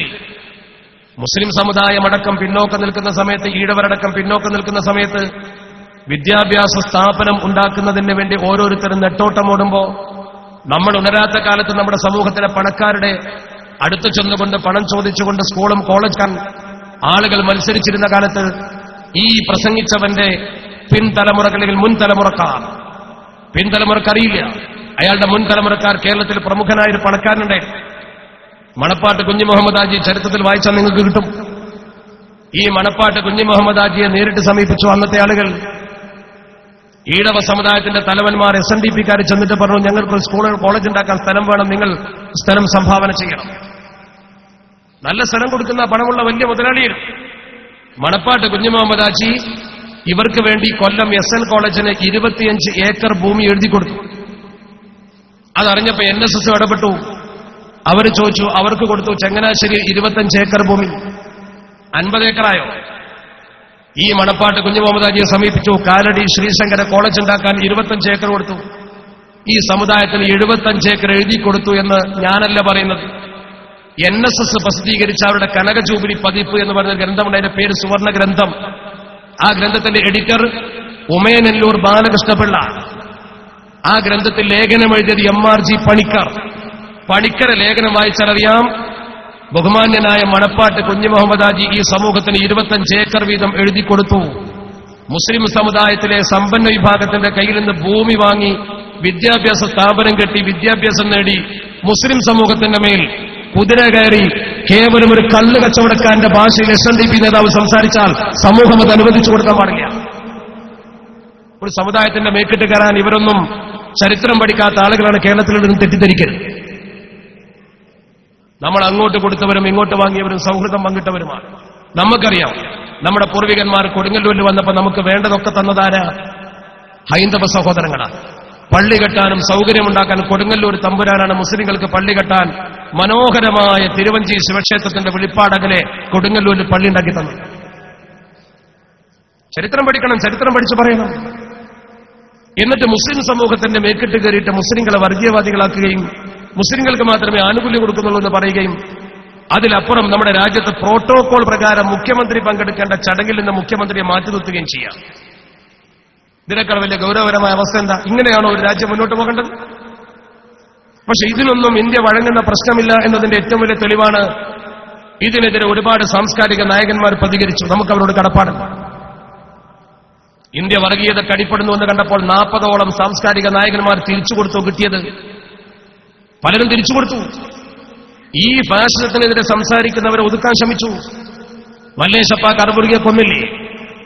പെരുമാൾ മുരുകൻ എഴുത്തു നിർത്തിയില്ലേ? ഇവരെ മുഴുവൻ സമൂഹത്തിൽ ഒതുക്കാൻ ശ്രമിച്ചിട്ട് അതിനെതിരെ പ്രമുഖരായ സാഹിത്യകാരന്മാർ നയൻതാര സൈഗാൾ പറഞ്ഞൊരു വാക്കുണ്ട്. നയൻതാര സൈഗാൾ അൺമേക്കിംഗ് ഇന്ത്യ എന്ന് പറഞ്ഞ പുസ്തകം എഴുതി. ഇന്ത്യ മഹാരാജ്യത്തെ വർഗീയതയ്ക്ക് കൊണ്ടുപോകുന്നതിനെതിരെ സാഹിത്യകാരന്മാർ അതിശക്തമായി പൊരുതുകയും എഴുതുകയും ചെയ്യും. പലരും തങ്ങൾക്ക് കിട്ടിയ സാഹിത്യ പുരസ്കാരങ്ങൾ തിരിച്ചുകൊടുത്തു. 40ഓളം സാഹിത്യകാരന്മാർ തിരിച്ചുകൊടുത്തു. പ്രമുഖർ, ആണും പെണ്ണും, മലയാളികളും മലയാളികളല്ലാത്തവരും. ഈ രീതിയിൽ നമ്മുടെ രാജ്യത്ത് നടക്കുന്ന പ്രവർത്തനം നോക്കും നിങ്ങൾ. സ്റ്റാറ്റ്യൂട്ടറി സംവിധാനത്തെ മറികടന്നുകൊണ്ട് ഡൽഹിയിൽ പോലും അപകടം. ഒരു ഗവൺമെന്റിനെ, ഡൽഹിയിലെ ഒരു ഗവൺമെന്റിനെ, കെജ്രിവാളിന്റെ ഗവൺമെന്റിനെ അടിച്ചമർത്തുവാനും അനാവശ്യമായി റെയ്ഡ് ചെയ്യുവാനും കേരള ഹൌസ് റെയ്ഡ് ചെയ്യുവാനും കേന്ദ്രം ശ്രമിക്കുക. ജനാധിപത്യ സംവിധാനത്തെ പോലും ചോദ്യം ചെയ്യുന്ന അവസ്ഥാവിശേഷം വരാൻ പാടുണ്ടോ? നമ്മുടെ ഇന്ത്യ നിലനിൽക്കണം. ഇന്ത്യ ഒരു വലിയ രാജ്യമാണ്. ലോകത്തിന് സഹിഷ്ണുത പഠിപ്പിച്ച എല്ലാ ജാതി മതസ്ഥരും ഒരുമിച്ച് നിൽക്കുന്ന രാജ്യമാണ് ഇന്ത്യ. അവിടെ ഹിന്ദുവെന്നോ മുസ്ലിമെന്നോ ക്രിസ്ത്യാനിയെന്നോ ഒന്നുമില്ല. എല്ലാവർക്കും ഓരോരുത്തർക്കും personal security and protection of life നമ്മുടെ ഭരണഘടന വിഭാവനം ചെയ്യുന്ന. നമ്മൾ എന്ത് ഭക്ഷിക്കണം തീരുമാനിക്കേണ്ടത് നമ്മളാണ്. നമ്മൾ എന്ത് തിന്നണമെന്ന് നമുക്ക് തീരുമാനിക്കാൻ പറ്റും. ഇന്ത്യ മഹാരാജ്യത്തെ ഏത് ജീവജാലങ്ങളെ ആര് എങ്ങനെ ഭക്ഷിക്കണമെന്നത് അവന്റെ സൗകര്യമാണ്. നിരോധിക്കപ്പെട്ട പലതിനെയും നമുക്ക് തിന്നാൻ പറ്റില്ല. ഉദാഹരണമായി കാട്ടിൽ പോയിട്ട് മാനിനെ പിടിച്ചു തിന്നാൻ പറ്റില്ല. അത് നിരോധിച്ച നിയമം മൂലം. നേരെ മറിച്ച് നാട്ടിൽ നടക്കുന്ന ഒരു മൃഗത്തെ നമുക്ക് ഭക്ഷിക്കാൻ ഇന്ത്യയിൽ വ്യവസ്ഥാപിതമായ നിയമമില്ലാതെ ഓരോരുത്തർ പുതിയ നിയമങ്ങൾ ഉണ്ടാക്കി അപകടമുണ്ടാക്കുകയാണ്. ഇപ്പൊ നമ്മുടെ കേരളത്തിൽ നമ്മൾ മുസ്ലിങ്ങൾക്ക് ഇന്ത്യയിൽ എവിടെയാണെങ്കിലും ലോകത്ത് എവിടെയാണെങ്കിലും പന്നി പറ്റില്ല. ഇപ്പൊ നമ്മുടെ നാട്ടിൽ ഒരാൾ പന്നി അറുത്തിട്ട് പന്നിയിറച്ചി തൂക്കി വിൽക്കുമ്പോൾ നമ്മൾ എതിർക്കാൻ പറ്റുമോ? ഒരു മുസ്ലിം ഭൂരിപക്ഷ പ്രദേശത്തിൽ ആ മുസ്ലിം പന്നി അറുത്ത് ഭക്ഷിച്ചു. നമുക്ക് എന്താ അതുകൊണ്ട് കുഴപ്പം? പന്നിയെ അറുക്കുന്നവൻ അറിക്കട്ടെ, വെറുക്കുന്നവൻ വെറുക്കട്ടെ. അറുക്കുന്നവൻ അറുത്തോട്ടെ, വെറുക്കുന്നവൻ വെറുത്തോട്ടെ. പശുവിനെ പൂജിക്കുന്നവൻ പൂജിക്കട്ടെ, ഭുജിക്കുന്നവൻ ഭുജിക്കട്ടെ. അതല്ലേ നയം? ആ പശുവിനെ നമ്മുടെ സമൂഹത്തിൽ ഈ രീതിയിൽ മനുഷ്യനേക്കാൾ വലിയ പ്രാധാന്യത്തോടെ എടുത്തുകാട്ടി ശശി തരൂർ പറഞ്ഞ പോലെ ഇന്ത്യയിൽ ഒരു മനുഷ്യനായി ജനിക്കുന്നതിനേക്കാൾ പശുവായി ജനിക്കുന്ന നല്ലത്. ഏറ്റവും വലിയ സംഭവമായി ഫേസ്ബുക്കിലൊക്കെ പശുവാണ്. പശു ഇയറായി മാറി കഴിഞ്ഞ കൊല്ലം. ആ വർഷത്തിന്റെ പ്രധാനപ്പെട്ട ബിന്ദു പശുവായി മാറി. ആ ഒരു അവസ്ഥയിലേക്ക് രാജ്യം തരം താഴാൻ പാടുണ്ടോ? അവിടെയാണ് നമ്മൾ ഇന്ത്യ മഹാരാജ്യത്തെ തിരിച്ചെടുക്കാൻ ശ്രമിക്കേണ്ടത്. ഇന്ത്യയുടെ മോചനത്തിന് വേണ്ടി ധീരോദാത്തമായ സമരം നയിച്ചൊരു സമൂഹമാണ് നമ്മൾ. നമ്മുടെ പൂർവികന്മാർ മരണപ്പെട്ടു പോയത് ആ രാജ്യത്തിന്റെ നല്ല നിലനിൽപ്പിനാണ്. ഗാന്ധിജിയും മൗലാന മുഹമ്മദ് അലിയും ഒന്നു ചേർന്നുകൊണ്ട് വളർത്തിക്കൊണ്ടുവന്ന സൗഹൃദത്തിന്റെ ഒരു ഇന്ത്യയുണ്ട് നമ്മുടെ നാട്ടിൽ. ആ ഇന്ത്യയെ തിരിച്ചുകൊണ്ടുവരണം നമ്മൾ. അത് തിരിച്ചുകൊണ്ടുവരണമെങ്കിൽ സഹിഷ്ണുത എന്താണെന്ന് സമൂഹത്തിന് പഠിപ്പിച്ചു കൊടുക്കണം. ന്യൂനപക്ഷത്തിന്റെ ഭാഗത്തുനിന്നാലും ഭൂരിപക്ഷത്തിന്റെ ഭാഗത്തുനിന്നാലും തീവ്ര സ്വഭാവം ശരിയല്ല. അള്ളാഹുവിന്റെ പരിശുദ്ധ ദീൻ ഒരിക്കലും തീവ്രതയും ഭീകരതയും പഠിപ്പിച്ചിട്ടില്ല. ലോകത്താരെന്ന് പറഞ്ഞാലും ശരി നമുക്ക് അംഗീകരിക്കാൻ കഴിയില്ല. പരിശുദ്ധ ദീനുൽ ഇസ്ലാമിന്റെ ബാലപാഠം തന്നെ എല്ലാ മനുഷ്യരോടും നല്ല നിലയ്ക്ക് മാറാം. എത്ര ഉദാഹരണം!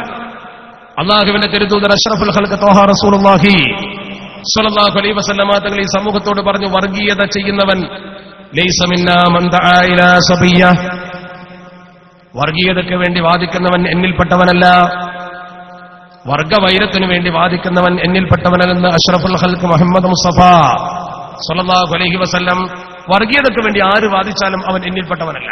എന്തുകൊണ്ട്? ഈ സമൂഹത്തിന്റെ മനസ്സുകളെ തമ്മിൽ ഭിന്നിപ്പിക്കുന്ന ഒരു പ്രവർത്തനവും നമ്മൾ ചെയ്യാൻ പാടില്ല. മാനവീയ ബന്ധങ്ങളെ പ്രവർത്തനങ്ങൾ ഒരിക്കലും ചെയ്തുകൂടാ. ഹിന്ദുവെന്നോ മുസ്ലിമെന്നോ നോക്കാതെ മനുഷ്യർക്കൊക്കെ സൗഹൃദം പകർന്നു കൊടുക്കേണ്ട ഒരു ധർമ്മമാണ് ഇസ്ലാം പഠിപ്പിച്ചത്.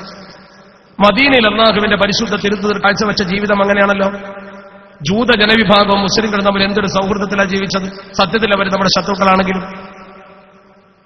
അന്യായമായ ഒരു മനുഷ്യന്റെ അവകാശം കവരാൻ പാടില്ല എന്നത് പരിശുദ്ധ ദീനുൽ ഇസ്ലാമിന്റെ താത്വികാംശമല്ലേ? താത്വികമായി നമ്മുടെ സമൂഹത്തിൽ ഈ അവകാശങ്ങളൊക്കെ വകവെച്ചു കൊടുത്ത ചരിത്രം എത്രയുണ്ട്? ഒറ്റ സംഭവം നോക്ക് നിങ്ങൾ. ഹിംസിന്റെ മണ്ണ് മുസ്ലിങ്ങൾ അധീനപ്പെടുത്തിയ സന്ദർഭം ചരിത്രത്തിൽ വളരെ മനോഹരമായിട്ട് പറയുന്നുണ്ടല്ലോ. ഇന്ന് ലോകത്തെ മുസ്ലിമിനെ തീവ്രവാദികളും ഭീകരവാദികളുമാക്കുന്നവർ ഈ ചരിത്രത്തിലേക്കൊന്ന് തിരിഞ്ഞു നോക്കിയിട്ടുണ്ടോ? പരിശുദ്ധ തിരുത്തൂതർ പഠിപ്പിച്ച സഹിഷ്ണുതയാണ്. ഹിംസിന്റെ മണ്ണിലേക്ക് മുസ്ലിങ്ങൾ കടന്നു ചെന്നു പ്രതിരോധാവശ്യാർത്ഥം. ആ പ്രദേശം മുസ്ലിങ്ങളുടെ കൈവശം വന്നു. റോമ പിന്മാറിയപ്പോൾ ആ പ്രദേശത്തെ മുസ്ലിങ്ങൾ ഭരിച്ചു കുറച്ചു കാലം. ഏതാനും കാലഘട്ടത്തിലെ മുസ്ലിങ്ങളുടെ ഭരണം ഒരു 6 മാസം താഴെ എന്ന ചരിത്രത്തിൽ കാണുന്നത്. ആ പ്രദേശം മുസ്ലിങ്ങൾ ഭരിച്ചു. അവരെ കയ്യിൽ നിന്ന് നികുതി വാങ്ങി. ആ നികുതി വാങ്ങി അവരെ ഭരിച്ചുകൊണ്ടിരിക്കുമ്പോൾ ഖലീഫയുടെ ഒരു മെസ്സേജ്, അതിർത്തി പ്രദേശത്ത് നിങ്ങളെ ആക്രമിക്കുന്നതിന് വേണ്ടി കോപ്പുകൂട്ടി സൈന്യം അതിശക്തമായി മുന്നോട്ട് വരുന്നുണ്ട്. റോമിന്റെ സൈന്യം നിങ്ങളെ ആക്രമിക്കുന്നുണ്ട്. ഈ ആക്രമണത്തെ ചെറുക്കാൻ അതിശക്തമായൊരു സമരമുഖം തുറക്കേണ്ടി വരും. അതുകൊണ്ട് നിങ്ങളൊക്കെ വരണം, ഒരു സൈനിക സന്നാഹത്തിന് ഒരുങ്ങണം. ഈ സന്ദേശം കിട്ടുമ്പോൾ ഖാലിദ് ഇബ്നു വലീദ് റളിയല്ലാഹു തആല അൻഹു ഹിംസിന്റെ മണ്ണിലുണ്ട്. അദ്ദേഹത്തിന് കൃത്യമായി ബോധ്യമായി, ഈ സൈനിക സന്നാഹത്തിലേക്ക് നമ്മൾ പോയാൽ ഇവിടെ ഇവരെ സംരക്ഷിക്കാൻ ആരുമുണ്ടാകില്ല. ഒരുപക്ഷെ റോം ഇവരെ കൈയടക്കും. നമ്മളാണെങ്കിലോ ഇവരെ കയ്യിൽ നിന്ന് നികുതി വാങ്ങിയിട്ടുമുണ്ട്. നമ്മൾ ഈ സമരത്തിന് പോകുമ്പോഴേക്കും ഇവരെ സംരക്ഷിക്കാൻ ആളില്ലാത്ത ഗതി. സുരക്ഷിതത്വ സേന ഇവിടെയും യുദ്ധത്തിനൊരു സേന വേറെയും നമ്മുടെ കയ്യിലില്ല. അപ്രതീക്ഷിത യുദ്ധമായതുകൊണ്ട് ഒന്ന് പതറി മുസ്ലിങ്ങൾ. അതുകൊണ്ട് തന്നെ മുസ്ലിം തീരുമാനിച്ചു ഇവിടുന്ന് പിൻവാങ്ങാൻ തീരുമാനിച്ചുകൊണ്ടൊരു വലിയ യോഗം വിളിച്ചു. ചരിത്രത്തിൽ തുല്യതയില്ലാത്തൊരു സമ്മേളനം. ഹിംസിന്റെ മണ്ണിലെ സിറിയൻ മണ്ണിലെ അമുസ്ലിങ്ങളെ മുഴുവൻ വിളിച്ചുകൂട്ടി. പ്രത്യേകിച്ച് ക്രിസ്ത്യാനികളാണെന്ന് അവിടെയുള്ളത്. എല്ലാ വിഭാഗത്തെയും വിളിച്ചുകൂട്ടിക്കൊണ്ടൊരു പ്രസംഗം ചെയ്തു. ഇസ്ലാമിന്റെ ഉത്തരവാദപ്പെട്ട സൈനിക തലവൻ ഖാലിദ് റളിയല്ലാഹു തആല ഒരു പ്രസംഗം ചെയ്തു. അബൂബൈദ റളിയല്ലാഹു തആല കൊണ്ട് ആ പ്രസംഗത്തിൽ അവർ സമൂഹത്തെ ബോധ്യപ്പെടുത്തി, ലഖദ് അഖദ്നാ മിൻകുമുൽ ജിസിയത, ഞങ്ങൾ നിങ്ങളുടെ കയ്യിൽ നിന്ന് ജിസിയ വാങ്ങിയിരിക്കുന്നു, നിങ്ങളെ കയ്യിൽ നിന്ന് ഞങ്ങൾ നികുതി സ്വീകരിച്ചിരുന്നു. മിൻ അജ്ലി ഹിഫ്ദി അർവാഹിക്കും വ അംവാലിക്കും, നിങ്ങളെ സമ്പത്തും ജീവനും സംരക്ഷിക്കുന്നതിന് വേണ്ടിയാണ് ഞങ്ങളത് വാങ്ങിയത്. വലി അംനിക്കും വ മസാലിഹിക്കും, നിങ്ങളെ സുരക്ഷിതത്വത്തിനും നിങ്ങളുടെ നന്മക്കും വേണ്ടിയാണ് ഞങ്ങൾ ഈ നികുതി സ്വീകരിച്ചത്. എന്നാൽ ഇപ്പോഴിതാ ഞങ്ങളൊരു വലിയ സൈന്യത്തെ നേരിടാൻ പോകുന്നു. ആ സൈന്യത്തെ നേരിടാൻ പോകുമ്പോൾ ഞങ്ങൾക്ക് നിങ്ങളെ സംരക്ഷിക്കാൻ കഴിയാത്തൊരു ചുറ്റുപാട് നിങ്ങൾ ഭയപ്പെടുന്നു. അതുകൊണ്ട് സനുഈദു ലക്കുമുൽ ജിസിയ, നിങ്ങളുടെ ജിസിയ ഞങ്ങൾ നിങ്ങൾക്ക് തിരിച്ചു തരാൻ പോകുന്നു. ആ ജിസിയ നിങ്ങൾ സ്വീകരിക്കണം. ഈ ഒരൊറ്റ പോയിന്റ് വെച്ചുകൊണ്ട് എന്റെ സദസ്യരുടെ സഹോദരങ്ങൾ ഇസ്ലാമിനെ പരിചയപ്പെടുത്തി കൊടുക്കുന്നുണ്ട്. ചോദിച്ചു നോക്കൂ, ലോക ചരിത്രത്തിൽ എവിടെയെങ്കിലും ഒരു സൈന്യം അല്ലെങ്കിൽ ഒരു സമൂഹം അല്ലെങ്കിൽ ഒരു ഭരണകൂടം നികുതി വാങ്ങിയിട്ട് ആ സമൂഹത്തെ സംരക്ഷിക്കാൻ കഴിയാത്ത ഒരു ഘട്ടം വന്നപ്പോൾ നികുതി തിരിച്ചു കൊടുത്ത സംഭവം ചരിത്രത്തിലുണ്ടോ? ഉണ്ടെങ്കിൽ അത് അള്ളാഹുവിന്റെ പരിശുദ്ധ ദീനുൽ ഇസ്ലാമിന്റേത് മാത്രമാണ്. പക്ഷേ നികുതി സ്വീകരിക്കാൻ അവർ തയ്യാറായില്ല. ആ കൂട്ടത്തിൽ നിന്ന് ഒരു ക്രിസ്ത്യാനി എഴുന്നേറ്റ് വന്നുകൊണ്ട്, ക്രിസ്ത്യൻ നേതാവ് വന്നുകൊണ്ട് പറഞ്ഞു, ഞങ്ങൾക്കൊരു കാര്യം പറയാൻ അനുമതി തരുമോ? എനിക്ക് ചിലത് പറയാനുണ്ട്. അദ്ദേഹം നേരെ അനുമതി വാങ്ങിക്കൊണ്ട് മുമ്പിൽ വന്നുകൊണ്ട് അതേപോലത്തെ ഒരു പ്രസംഗം ചെയ്തു. അദ്ദേഹം ചെയ്ത പ്രസംഗം, ദയവ് ചെയ്ത് നിങ്ങൾ ഞങ്ങൾക്ക് നികുതി തിരിച്ചു തരരുത്. നിങ്ങൾക്കൊരു സൈനിക ശക്തിയുടെ കുറവാണല്ലോ നിങ്ങൾ കാണുന്നത്. ഞങ്ങളെ സംരക്ഷിക്കാൻ കഴിയില്ല എന്ന ബോധമാണല്ലോ നിങ്ങൾക്ക് ഈ നീതി ചെയ്യാൻ പ്രേരിപ്പിച്ചത്. അദ്ദേഹം ചെയ്ത പ്രസംഗത്തിൽ പറയുന്നു, ലഖദ് അറഫ്നാ ഫി അയ്യാമിൻ ഖലീലത്തിൻ അദലക്കും വ ഇഹ്സാനക്കും, കുറഞ്ഞ കാലം നിങ്ങൾ ഞങ്ങളെ ഭരിച്ചപ്പോൾ നിങ്ങളെ നീതിബോധവും നിങ്ങളെ നന്മയും ശരിക്കും ഞങ്ങൾ അനുഭവിച്ചു. നിങ്ങളിപ്പോ കുറച്ചു കാലം ഞങ്ങളെ ഭരിച്ചല്ലോ. നിങ്ങളുടെ ഈ കുറഞ്ഞ കാലത്തെ ഭരണം കൊണ്ട് നിങ്ങളുടെ നീതിബോധവും നിങ്ങളുടെ സംരക്ഷണ ബോധവും ഞങ്ങൾക്ക് ബോധ്യമായി. വലക്കത് ആനൈനാ മിൻ ഖബൽ, നിങ്ങൾക്ക് മുമ്പ് ഞങ്ങൾ ശരിക്കും അനുഭവിച്ചറിഞ്ഞു. മിൻ ജൗരി റൂമി വ മുൽമിഹി, റോമ ഭരണാധികാരികളുടെ മുൽമും അവര് ഞങ്ങളോട് ചെയ്ത അനീതി ഞങ്ങൾ ശരിക്കും അനുഭവിച്ചു. അതുകൊണ്ട് ഞങ്ങൾ ഉറപ്പിച്ചു പറയുന്നു, ഞങ്ങൾക്കിനി റോമന്റെ ഭരണം വേണ്ട. ഞങ്ങളിനി റോമന്റെ ഭരണത്തിനില്ല. ഭരണാധികാരികൾ സ്വാർത്ഥ താല്പര്യം കാണിച്ചുകൊണ്ട് ജനങ്ങളെ ചൂഷണം ചെയ്ത് സംരക്ഷണം കൊടുക്കാതെ ഈ രാജ്യം കുട്ടിച്ചോറാക്കിയപ്പോൾ മുസ്ലിങ്ങൾ വന്നിട്ട് ഞങ്ങൾക്ക് ഞങ്ങളെ മതമനുസരിച്ച് ജീവിക്കാനും സ്വത്തിനും സംരക്ഷണം നൽകാനും മുന്നോട്ട് വന്നു. ഞങ്ങൾ നന്ദിപൂർവ്വം ഓർക്കുന്നു, നിങ്ങൾ തന്നെ ഭരിക്കണം. നിങ്ങൾക്ക് പ്രയാസം സൈനിക ശക്തിയുടെ കുറവല്ലേ? നഹ്നു നുഖാത്തിലു മഅക്കും, ഞങ്ങൾ നിങ്ങളെ കൂടെ സമരത്തിന് വരികയാണ്. ജംബൻ അല ജംബ്, തോളോട് തോളൊരുമിക്കൊണ്ട് ഞങ്ങൾ നിങ്ങളെ കൂടെ നിൽക്കും, നിങ്ങൾ പേടിക്കണ്ട. വൈൻ ഇഷ്ന മഅൻ ഫീ ദില്ലി അദാലത്തിൽ ഇസ്ലാം, ഒരു ജീവിതമുണ്ടെങ്കിൽ നമുക്ക് രണ്ടു കൂട്ടർക്കും ഒരുമിച്ച് ഇസ്ലാമിന്റെ തണലിൽ ഞങ്ങൾ ജീവിച്ചു കൊള്ളാം. പറയുന്ന ആരാ? ക്രിസ്ത്യാനി. ലോക ചരിത്രത്താളിൽ രേഖപ്പെടുത്തപ്പെട്ട സംഭവമാണത്. സിറിയക്ക് അങ്ങനെ ഒരു ചരിത്രമുണ്ട്, ഒന്ന് പഠിക്കണം നിങ്ങൾ. ഫൈൻ ഇഷ്ന മഅൻ ഫീ ദില്ലി അദാലത്തിൽ ഇസ്ലാം, ഒരു ക്രിസ്ത്യാനിയുടെ പ്രസംഗമാണത്. നമുക്കൊരു ജീവിതമുണ്ടെങ്കിൽ ഞങ്ങൾ അത് ഇസ്ലാമിന്റെ തണലിൽ ഒന്നിച്ചു നിൽക്കും. ഇത് പറഞ്ഞു എന്ന് മാത്രമല്ല, വഖാതലൻ നസാറ, നസാറാക്കൾ സമരം ചെയ്തു. വഅഖദു സുയൂഫഹും, അവരെ വാളുകൾ എടുത്തു. അൽ മുസ്ലിമീൻ, മുസ്ലിങ്ങൾക്കൊപ്പം വാളെടുത്തു. അവര് മുസ്ലിങ്ങൾക്കൊപ്പം വാളെടുത്തുകൊണ്ട് മുസ്ലിങ്ങൾക്കൊപ്പം പൊരുതി. ചില പാശ്ചാത്യ ചരിത്രകാരൻ എഴുതി വെച്ചു, മഠങ്ങളിൽ പോയി മുട്ടുകുത്തി നിന്ന് വയസ്സന്മാർ പ്രാർത്ഥിച്ചു, ദൈവമേ മുസ്ലിങ്ങളെ ഭരണം തിരിച്ചു കൊണ്ടുവരണമേ. കർത്താവിനോട് പ്രാർത്ഥിച്ചവർ എന്തിന്? റോമിന്റെ അക്രമത്തിൽ നിന്ന് ഒഴിവായി മുസ്ലിങ്ങളുടെ സംരക്ഷണ ഭരണം വരണമെന്ന് ആഗ്രഹിച്ചുകൊണ്ട്. ഇതാണ് ലോകത്ത് ഇസ്ലാം കാഴ്ചവെച്ച മാതൃകാ മനഃശാസ്ത്രം.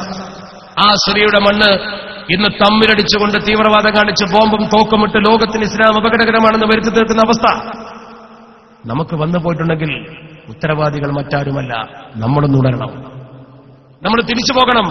അള്ളാഹുവിന്റെ പരിശുദ്ധ ഹബീബ് അഷ്റഫുൽ ഖൽഖ് മുഹമ്മദ് മുസ്തഫ സ്വല്ലല്ലാഹു അലൈഹി വസല്ലം തങ്ങളുടെ ദർശനത്തിലേക്ക് തിരിച്ചു പോകണം. നമ്മൾ ആ ദർശനത്തിലേക്ക് തിരിച്ചു പോകണം, ഇസ്ലാമിന്റെ ദർശനത്തിലേക്ക് തിരിച്ചു പോകണം. എത്രത്തോളം എന്ന് ചോദിച്ചാൽ, ഒരു മനുഷ്യന് തന്നാൽ കഴിയുന്ന മുഴുവൻ ഖിദ്മത്തുകളും ചെയ്തു കൊടുക്കാനാണ് പരിശുദ്ധ തിരുദൂതർ പറഞ്ഞത്. അവിടെ ജാതിയില്ല, വർണ്ണമില്ല, മതമില്ല. തന്നെ ദ്രോഹിച്ചവർക്ക് വരെ പുഞ്ചിരി സമ്മാനിച്ച പരിശുദ്ധ പ്രവാചകർ അഷ്റഫുൽ ഖൽഖ് മുഹമ്മദ് മുസ്തഫ സ്വല്ലല്ലാഹു അലൈഹി വസല്ലം ദിപ്പുക്കളോട് ചെന്നെതിർത്തിടായി ഇങ്ങോട്ട് എതിർക്കും മുമ്പായി ഒരിക്കലും നിങ്ങൾ രിപ്പുക്കളോട് ചെന്നെതിർത്തിടായി ഇങ്ങോട്ട് എതിർത്തിടും മുമ്പായി ഒരിക്കലും നിങ്ങൾ സ്വരക്ഷക്കന്യെ ഒരിക്കലും ഘടകം കരത്തിലേന്തരാ മരിക്കുവോളവും.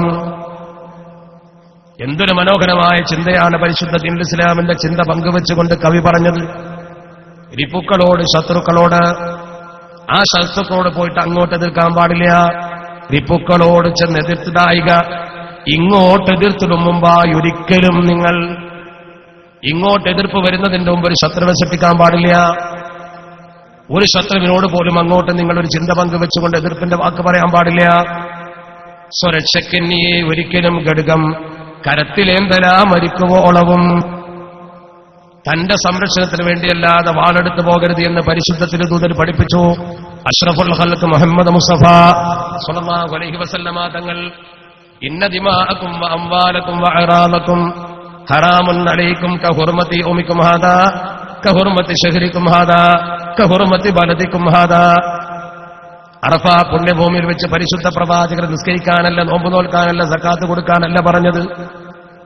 അതൊക്കെ പഠിപ്പിച്ച് 23 കൊല്ലക്കാലം കൊണ്ട് തന്റെ സമൂഹത്തെ സംരക്ഷിതരും സുരക്ഷിതരും മാതൃകാ പുരുഷന്മാരുമാക്കി ലോകത്തിന് സമർപ്പണം ചെയ്ത ശേഷം അവരോട് പറഞ്ഞു, കാലാന്ത്യം വരെ ജീവിക്കുന്നവർക്ക് മാതൃകയായ ഒരു വലിയ പ്രഖ്യാപനം അറഫയിൽ ഹജ്ജത്തുൽ വദാഇൽ അൽയൗമ അക്മൽതു ലക്കും ദീനക്കും വഅത്മംതു അലൈക്കും നിഅമതി എന്ന പരിശുദ്ധ ഖുർആന്റെ ആയത്ത് ഉദ്ധരിച്ചുകൊണ്ട് അറഫ പുണ്യഭൂമിയിൽ ജബലുർ റഹ്മ പർവ്വതത്തിന്റെ താഴ്വാരത്ത് ഒരു കൊച്ചു പാറക്കെട്ടിന്റെ മുകളിൽ കയറിന്നുകൊണ്ട് നബി തങ്ങൾ ലക്ഷക്കണക്കായ സ്വഹാബത്തെ നിർത്തിക്കൊണ്ട് പറഞ്ഞു, സ്വഹാബ ഇന്ന ദിമാഅകും വ അംവാലകും വ അറാദകും ഹറാമുൻ അലൈക്കും കഹുർമതി ഉമിക്കും ഹാദാ കഹുർമതി ശഹരിക്കും ഹാദാ കഹുർമതി ബലദിക്കും ഹാദാ. ഈ ദിനത്തിന്റെ, ഈ മാസത്തിന്റെ, ഈ സ്ഥലത്തിന്റെ പവിത്രത പോലെ നിന്റെ സുഹൃത്തിന്റെ രക്തം, അഭിമാനം, ധനം ഇതൊക്കെ നിനക്ക് ഒരുപോലെയാണ്. നിന്റേതുപോലെ മറ്റുള്ളവന്റേത് കണക്കാക്കണം. നിന്റെ അഭിമാനത്തിന് ക്ഷതം വരാൻ നീ മോഹിക്കുമോ? എങ്കിൽ നിന്റെ സുഹൃത്തിന്റെ അഭിമാനത്തിന് ക്ഷതം വരാൻ പാടില്ല. സുഹൃത്ത് ഹിന്ദുവാവട്ടെ, മുസ്ലിമാവട്ടെ, ആരാവട്ടെ, ഇതിങ്ങനെ വായിച്ചിട്ട് മനസ്സിന്റെ ഉള്ളിൽ ഒരു കോരിത്തെരിപ്പ് വന്നിട്ടാണ് മലയാള ഭാഷയിൽ മനോഹരമായിട്ട് നല്ല കവിയായ KG രാഘവൻ നായർ അത് പച്ചമലയാളത്തിലേക്ക് ഇങ്ങനെ പകർത്തിക്കൊണ്ട് പറഞ്ഞു, ഈ മാസം, ഈ ദിനം, പുണ്യഭൂമി ഒക്കെയും നിങ്ങൾക്ക് ശ്രേഷ്ഠമല്ലോ. ആ വാക്ക് നോക്ക് നിങ്ങൾ. കഹുർമതി ഓമിക്കും ഹാദ, അതിന്റെ പരിഭാഷയാണത്. കഹുർമതി ശഹരിക്കും ഹാദ കഹുർമതി ബലദിക്കും ഹാദ. ഈ മാസം, ഈ ദിനം, പുണ്യഭൂമി ഒക്കെയും നിങ്ങൾക്ക് ശ്രേഷ്ഠമല്ലോ. എന്ന പോലെ അന്യന്റെ സ്വാഭിമാനം, സമ്പത്ത്, ജീവൻ ഇത്യാദിയെല്ലാം സംരക്ഷിച്ചിടുവാൻ നിങ്ങളെല്ലാം ബാധ്യസ്ഥരാണെന്നറിഞ്ഞിടേണം. ലോകത്തിന് കൊടുത്ത ഉപദേശം അഷ്റഫുൽ ഖൽഖ് മുഹമ്മദ് മുസ്തഫ സ്വല്ലല്ലാഹു അലൈഹി വസല്ലം, ഈ പ്രവാചകർ സഹിഷ്ണുതയുടെ ദൂതരല്ലെന്നോ? ആ സഹിഷ്ണുത നമ്മൾ എവിടെയോ വഴിക്കിട്ടേച്ചു പോയില്ലേ? ആ സഹിഷ്ണുതയുടെ ഉദാത്ത മാതൃക ലോകത്തെവിടെയോ ഇട്ടേച്ചു പോയില്ലേ നമ്മൾ? അവിടുത്തെ ഉപദേശങ്ങളെ ലോകത്തെവിടെയോ മറന്നുപോയില്ലേ നമ്മൾ? ആ പരിശുദ്ധ പ്രവാചകർ ശത്രുവിനെ കീഴടക്കിയത് തന്റെ സ്വഭാവത്തിന്റെ വിശുദ്ധി കൊണ്ടാണ്, നമ്മുടെ പെരുമാറ്റത്തിന്റെ വിശുദ്ധി കൊണ്ടാണ്. ജീവികളോട് പോലും നബി തങ്ങൾ കാണിച്ച സ്നേഹമത. കൊച്ചു കൊച്ചു ജീവികളോട് പോലും, ഒരു ചെറിയ ജീവിയാണെങ്കിൽ പോലും, കൊച്ചു ജീവിയെ ആരെങ്കിലും ദ്രോഹിച്ചാൽ നബി തങ്ങൾ ഇതിൽ ഇടപെട്ടു. അള്ളാഹുവിന്റെ തിരുദൂതരോട് പരാതിപ്പെട്ടു വന്ന മൃഗങ്ങളുടെ ചരിത്രം പോലുണ്ടല്ലോ. പരിശുദ്ധ തിരുദൂതരുടെ മുമ്പിലേക്ക് പരാതിപ്പെട്ടു വന്ന ജീവജാലങ്ങൾ ഒരിക്കൽ കാണാം ചരിത്രത്തിൽ. അള്ളാഹുവിന്റെ തിരുദൂതർ ഒരു സ്ഥലത്തിങ്ങനെ നിൽക്കുക. അപ്പോഴൊരു ഒട്ടകം കയറ് പൊട്ടിച്ചിട്ട് ഇങ്ങനെ വരുന്നത്. കയറ് പൊട്ടിച്ച ഒട്ടകം ഓടിങ്ങനെ വരികയാണ്. യാ റസൂലല്ലാഹ് അല്ലമാൻ അല്ലമാൻ അല്ലമാൻ, നബിയേ രക്ഷ രക്ഷ രക്ഷ. ഒട്ടകം പറയാ. പരിശുദ്ധ തിരുദൂതരെടുത്ത് ഒട്ടകം വന്നു നിന്നു. ഒട്ടകം വന്നിട്ട് നബി തങ്ങളെ തോളത്തിങ്ങനെ വെച്ചിട്ട് നബിയോട് സ്വകാര്യം പറയാം.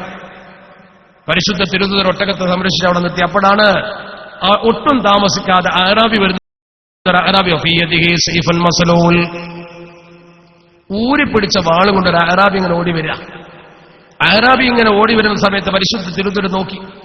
പക്ഷെ നബിതങ്ങൾ മുമ്പിൽ വന്നപ്പോൾ അഅറാബി അവിടെ നിന്ന് പെട്ടെന്ന്.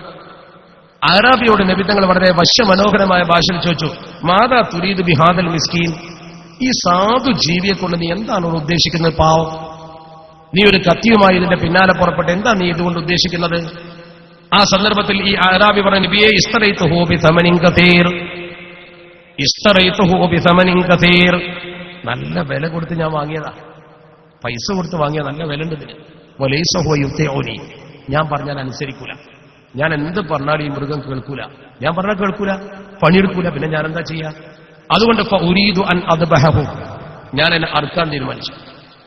അറുത്താൽ എന്താ ഗുണം? ഫഅൻതഫിഅ ബിലഹ്മിഹി, അതിന്റെ മാംസമെങ്കിലും എനിക്ക് ഉപയോഗിക്കാലോ, മാംസോപയോഗത്തിനെങ്കിലും എനിക്ക് പറ്റുമല്ലോ എന്ന് കരുതിയിട്ട് ഞാൻ തൽക്കാലം അറുക്കാൻ തീരുമാനിച്ചു.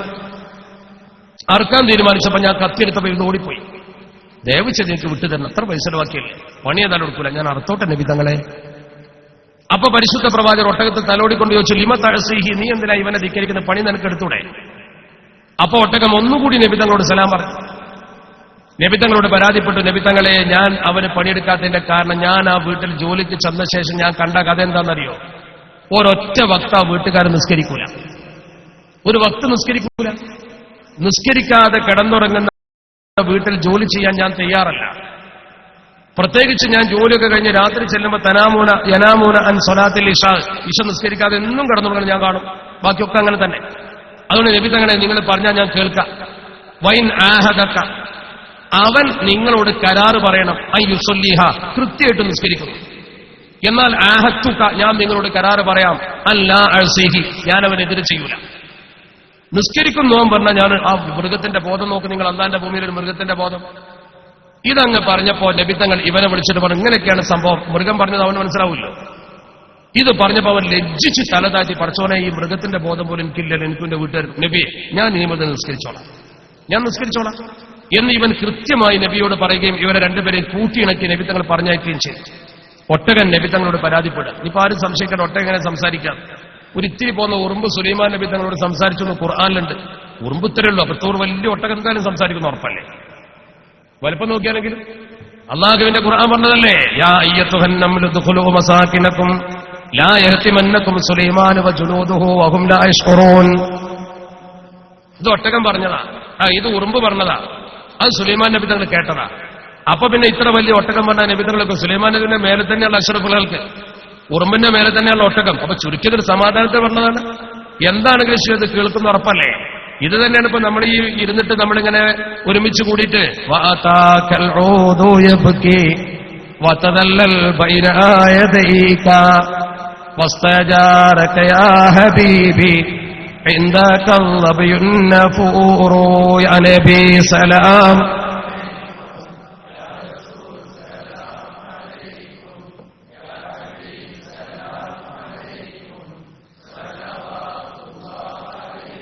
ഇത് തന്നെയാണ് നമ്മൾ ഈ പറഞ്ഞു വരുന്നത്. ഇതുകൊണ്ട് യാതൊരു കുഴപ്പമുണ്ടാവില്ല. നമ്മൾ ഈ പറഞ്ഞു വരുന്ന സംഗതി ഇത് തന്നെയാണ്. ഈ സംഗതികൾ കൃത്യമായി ബോധ്യപ്പെട്ടാൽ പ്രശ്നം തീർന്നു. അള്ളാഹുവിന്റെ പരിശുദ്ധ തിരുദൂതരോട് ഈ മൃഗം പരാതിപ്പെട്ടപ്പോൾ ആ മൃഗത്തിന്റെ പരാതി നബി തങ്ങൾ തീർത്തു കൊടുക്കുക. കൊച്ചു കൊച്ചു ജീവികളോട് പരിശുദ്ധ ഒരു ജീവിക്ക് വേണ്ടി നബിത്തങ്ങള് ജാമ്യം നിന്നു ഉമർക്കാദി തങ്ങൾ ചെറുപ്പത്തിലെ പഠിപ്പിച്ച നിങ്ങൾ കേട്ടില്ലേ? ഒരു വേടൻ പിടിച്ചുകൊണ്ടുപോകുന്ന ഒരു കൊച്ചുമാൻ, ഈ മാനിനെ വേടൻ പിടിച്ചുകൊണ്ട് പോകുന്നു. മാൻ നബിത്തങ്ങൾ എതിരെ വരുമ്പോൾ മാൻ ഇങ്ങനെ ദയനീയമായി നോക്കുന്നു. കണ്ണിലെ നോട്ടം കണ്ടപ്പോ നബിത്തങ്ങൾക്കറിയാം. നബിത്തങ്ങൾ ആ മാനിനോട് ചോദിച്ചു, എന്താ പ്രശ്നം? മാൻ പറഞ്ഞു, എന്നെ അവൻ പിടിച്ചോണ്ടുപോവാൻ. നബി, ഇവന്റെ ഇരയായി ഞാൻ മാറി, എനിക്ക് പരാതിയൊന്നുമില്ല, പക്ഷേ എന്റെ കുട്ടികൾ എന്നെ കാത്തു നിൽക്കുന്നുണ്ട്. എന്റെ കുട്ടികൾക്ക് മുല കൊടുത്തിട്ട് തിരിച്ചു വരാൻ ഒരു ചെറിയ സാവകാശം ഇവന്റെ കയ്യിൽ നിന്ന് വാങ്ങിത്തരുമോ? എന്റെ കുട്ടികളെ പ്രതീക്ഷിച്ച് നിന്നുകൊണ്ട് പട്ടിണി കിടന്ന് ചത്തുപോകും, ഞാൻ വരില്ല എന്നറിഞ്ഞാൽ അവർ വേറെ മാർഗം തേടിക്കോളും. ഉമ്മ മരിച്ചു പോയിരിക്കുന്നു എന്ന് അവരറിയണം. അവിടെ ഞാൻ എന്റെ കുട്ടികളോട് ചെന്ന് അവസാനമായി ഒന്ന് മുല കൊടുത്ത് മുത്തം വെച്ചിട്ട് തിരിച്ചു വരട്ടെ നബിയെ. ആ മൃഗത്തിന്റെ മോഹം കണ്ട നിങ്ങൾ? ഏതൊരു മനുഷ്യന് അവസാനം ഉണ്ടാവുന്ന മോഹം, ഞാൻ ഇവന്റെ കൂടെ പോയിക്കോളാം, ഞാൻ ധിക്കരിക്കില്ല. പക്ഷെ നബിത്തങ്ങൾ ഇവനോടൊന്ന് പറഞ്ഞിട്ട് എന്നെ ഒന്ന് വിട്ടാൽ ഞാൻ എന്റെ കുട്ടികൾക്ക് കാട്ടിൽ പോയിട്ട് മുല കൊടുത്തിട്ടൊരു മുത്തം വെച്ചിട്ട് തിരിച്ചു വരും. അതിന് സമ്മതിക്കോ? അള്ളാഹുവിന്റെ തിരുദൂതന്റെ മനസ്സലിഞ്ഞു. കാടനായ ആ വേടനോട് പരിശുദ്ധ തിരുദൂതർ പറഞ്ഞു, ഇവനെ ഒന്ന് വിട്ടുകൊടുക്കുക ഈ മൃഗത്തെ. നബിത്തങ്ങളോട് അവൻ ദേഷ്യപ്പെട്ടു. ഞാൻ പിടിച്ച് എന്റെ ഇരയാക്കി വെച്ച സാധനത്തെ കട്ടപ്പെട്ട് കൂട് വെച്ച് പിടിച്ചു കൊണ്ടുപോകുമ്പോ വിടാനോ? കാട്ടിലേക്ക് ഈ മൃഗത്തെ വിട്ടാൽ തിരിച്ചു വരുമോ? നിങ്ങൾ ആരാണ്? അഷ്റഫുൽ ഖൽഖ് തങ്ങൾ, ലോകത്തെ സകല ജീവജാലങ്ങളുടെ നബിയാണ്. നബിത്തങ്ങൾ പറഞ്ഞു, ഞാൻ ജാമ്യം നിൽക്കാം. അവൻ കാർക്കശത്തോടെ പറഞ്ഞു, ഈ മൃഗം തിരിച്ചു വന്നില്ലെങ്കിൽ നിങ്ങളെ ഞാൻ അറുക്കും. നിസ്സങ്കോചൻ നബിത്തങ്ങൾ പറഞ്ഞു, അറുത്തുകൊള്ളുക, ഞാനിവിടെ നിൽക്കാം. ഇത്ര ധൈര്യം ഈ മനുഷ്യൻ പറയുമ്പോൾ എങ്ങനെ വേടൻ പതറാതിരിക്കും? വിട്ടു. അപ്പോഴും അവൻ പറഞ്ഞു, വന്നില്ലെങ്കിൽ നിങ്ങളെ പിടിച്ചറുക്കും, അറുത്തോ. ഞാൻ അനങ്ങില്ല, ഇവിടെ തന്നെ നിൽക്കും, ജാമ്യമാണ് ഞാൻ. ആ മൃഗം ഓടി അതിന്റെ കാട്ടിലേക്ക് പോയി. പരിശുദ്ധ പ്രവാചകനും വേടനും നിൽക്കുന്നു. വേടൻ പറഞ്ഞു, വരുന്നില്ലല്ലോ. സമയം അതിക്രമിക്കുന്തോറും നബിത്തങ്ങളെ ഇവൻ വധിക്കാൻ തീർച്ചയായും കാരണക്കാരനാണ്. അത് ജാമ്യം നിന്ന നബിതങ്ങളാണ്. ഈ മൃഗം വരുന്നില്ലെന്ന് കണ്ടപ്പോൾ അവൻ ദേഷ്യം പിടിച്ച് സംസാരിക്കവേ ഓടിക്കിതച്ച ആ മൃഗമതാ ദൂരെ നിന്ന് വരുന്ന കാഴ്ച കാണുന്നു. എന്നെ അറുക്കണമെന്ന് പറയുന്ന ഭാഷയിൽ അത് പറയുന്നില്ലെങ്കിലും ആ വരവിന്റെ അർത്ഥമതാണ്, എന്നെ അറുത്തുകൊള്ളുക. ആ മൃഗം, ചരിത്രത്തിൽ അങ്ങനെ ഒരു മൃഗം തിരിച്ചു വരുമോ? ഇത് കണ്ടപ്പോ ഈ മനുഷ്യന്റെ മനസ്സ് പതിരി, ആരാണ് ഇയാൾ? ഇത്രമാത്രം ഉറപ്പ് പറഞ്ഞ് ധൈര്യം പറഞ്ഞ് ഈ മൃഗത്തെ തിരിച്ചു കൊണ്ടുവരാൻ മാത്രം ആരാണ് ഇയാൾ? ആ മനുഷ്യൻ അവിടെ വെച്ച് തന്നെ കലിമ ചൊല്ലി വിശ്വസിച്ചു. ഉമർ ഖാദി തങ്ങൾ തന്റെ ഖസീദയിൽ മനോഹരമായി പറഞ്ഞു. മഹാനവറുകൾ എഴുതിയ റോദയുടെ ആദ്യം തുറപ്പിച്ച കവിതയിൽ പറഞ്ഞ ഖസീദയിൽ ഒരു ഭാഗം ഇതാണ്: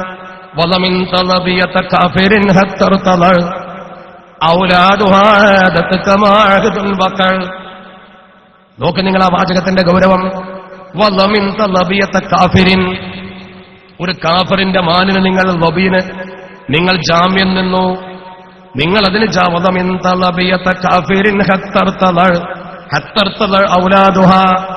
അതിന്റെ കുഞ്ഞുങ്ങൾക്ക് മുലകുടി ലഭ്യമാകുന്ന തരത്തിലങ്ങ് ജാമ്യം നിന്നു. ആദത്ത് അത് മടങ്ങി വന്നു. കമാ അഹ്ദുൻ വഖഅ, ഇവിടെ സംഭവിച്ച കരാറ് പോലെ. എന്ത് കരാറാണോ സംഭവിച്ചത് അതുപോലെ ആദത്ത് അത് മടങ്ങി. കമാ അഹ്ദുൻ വഖഅ എന്നിട്ട് പറയുന്നു, ആ സന്ദർഭത്തിൽ അല്ലാഹുവിന്റെ പരിശുദ്ധ തിരുദൂതർ പറഞ്ഞതനുസരിച്ച് കൊണ്ട് ജീവി മടങ്ങി വന്നത് കണ്ടപ്പോൾ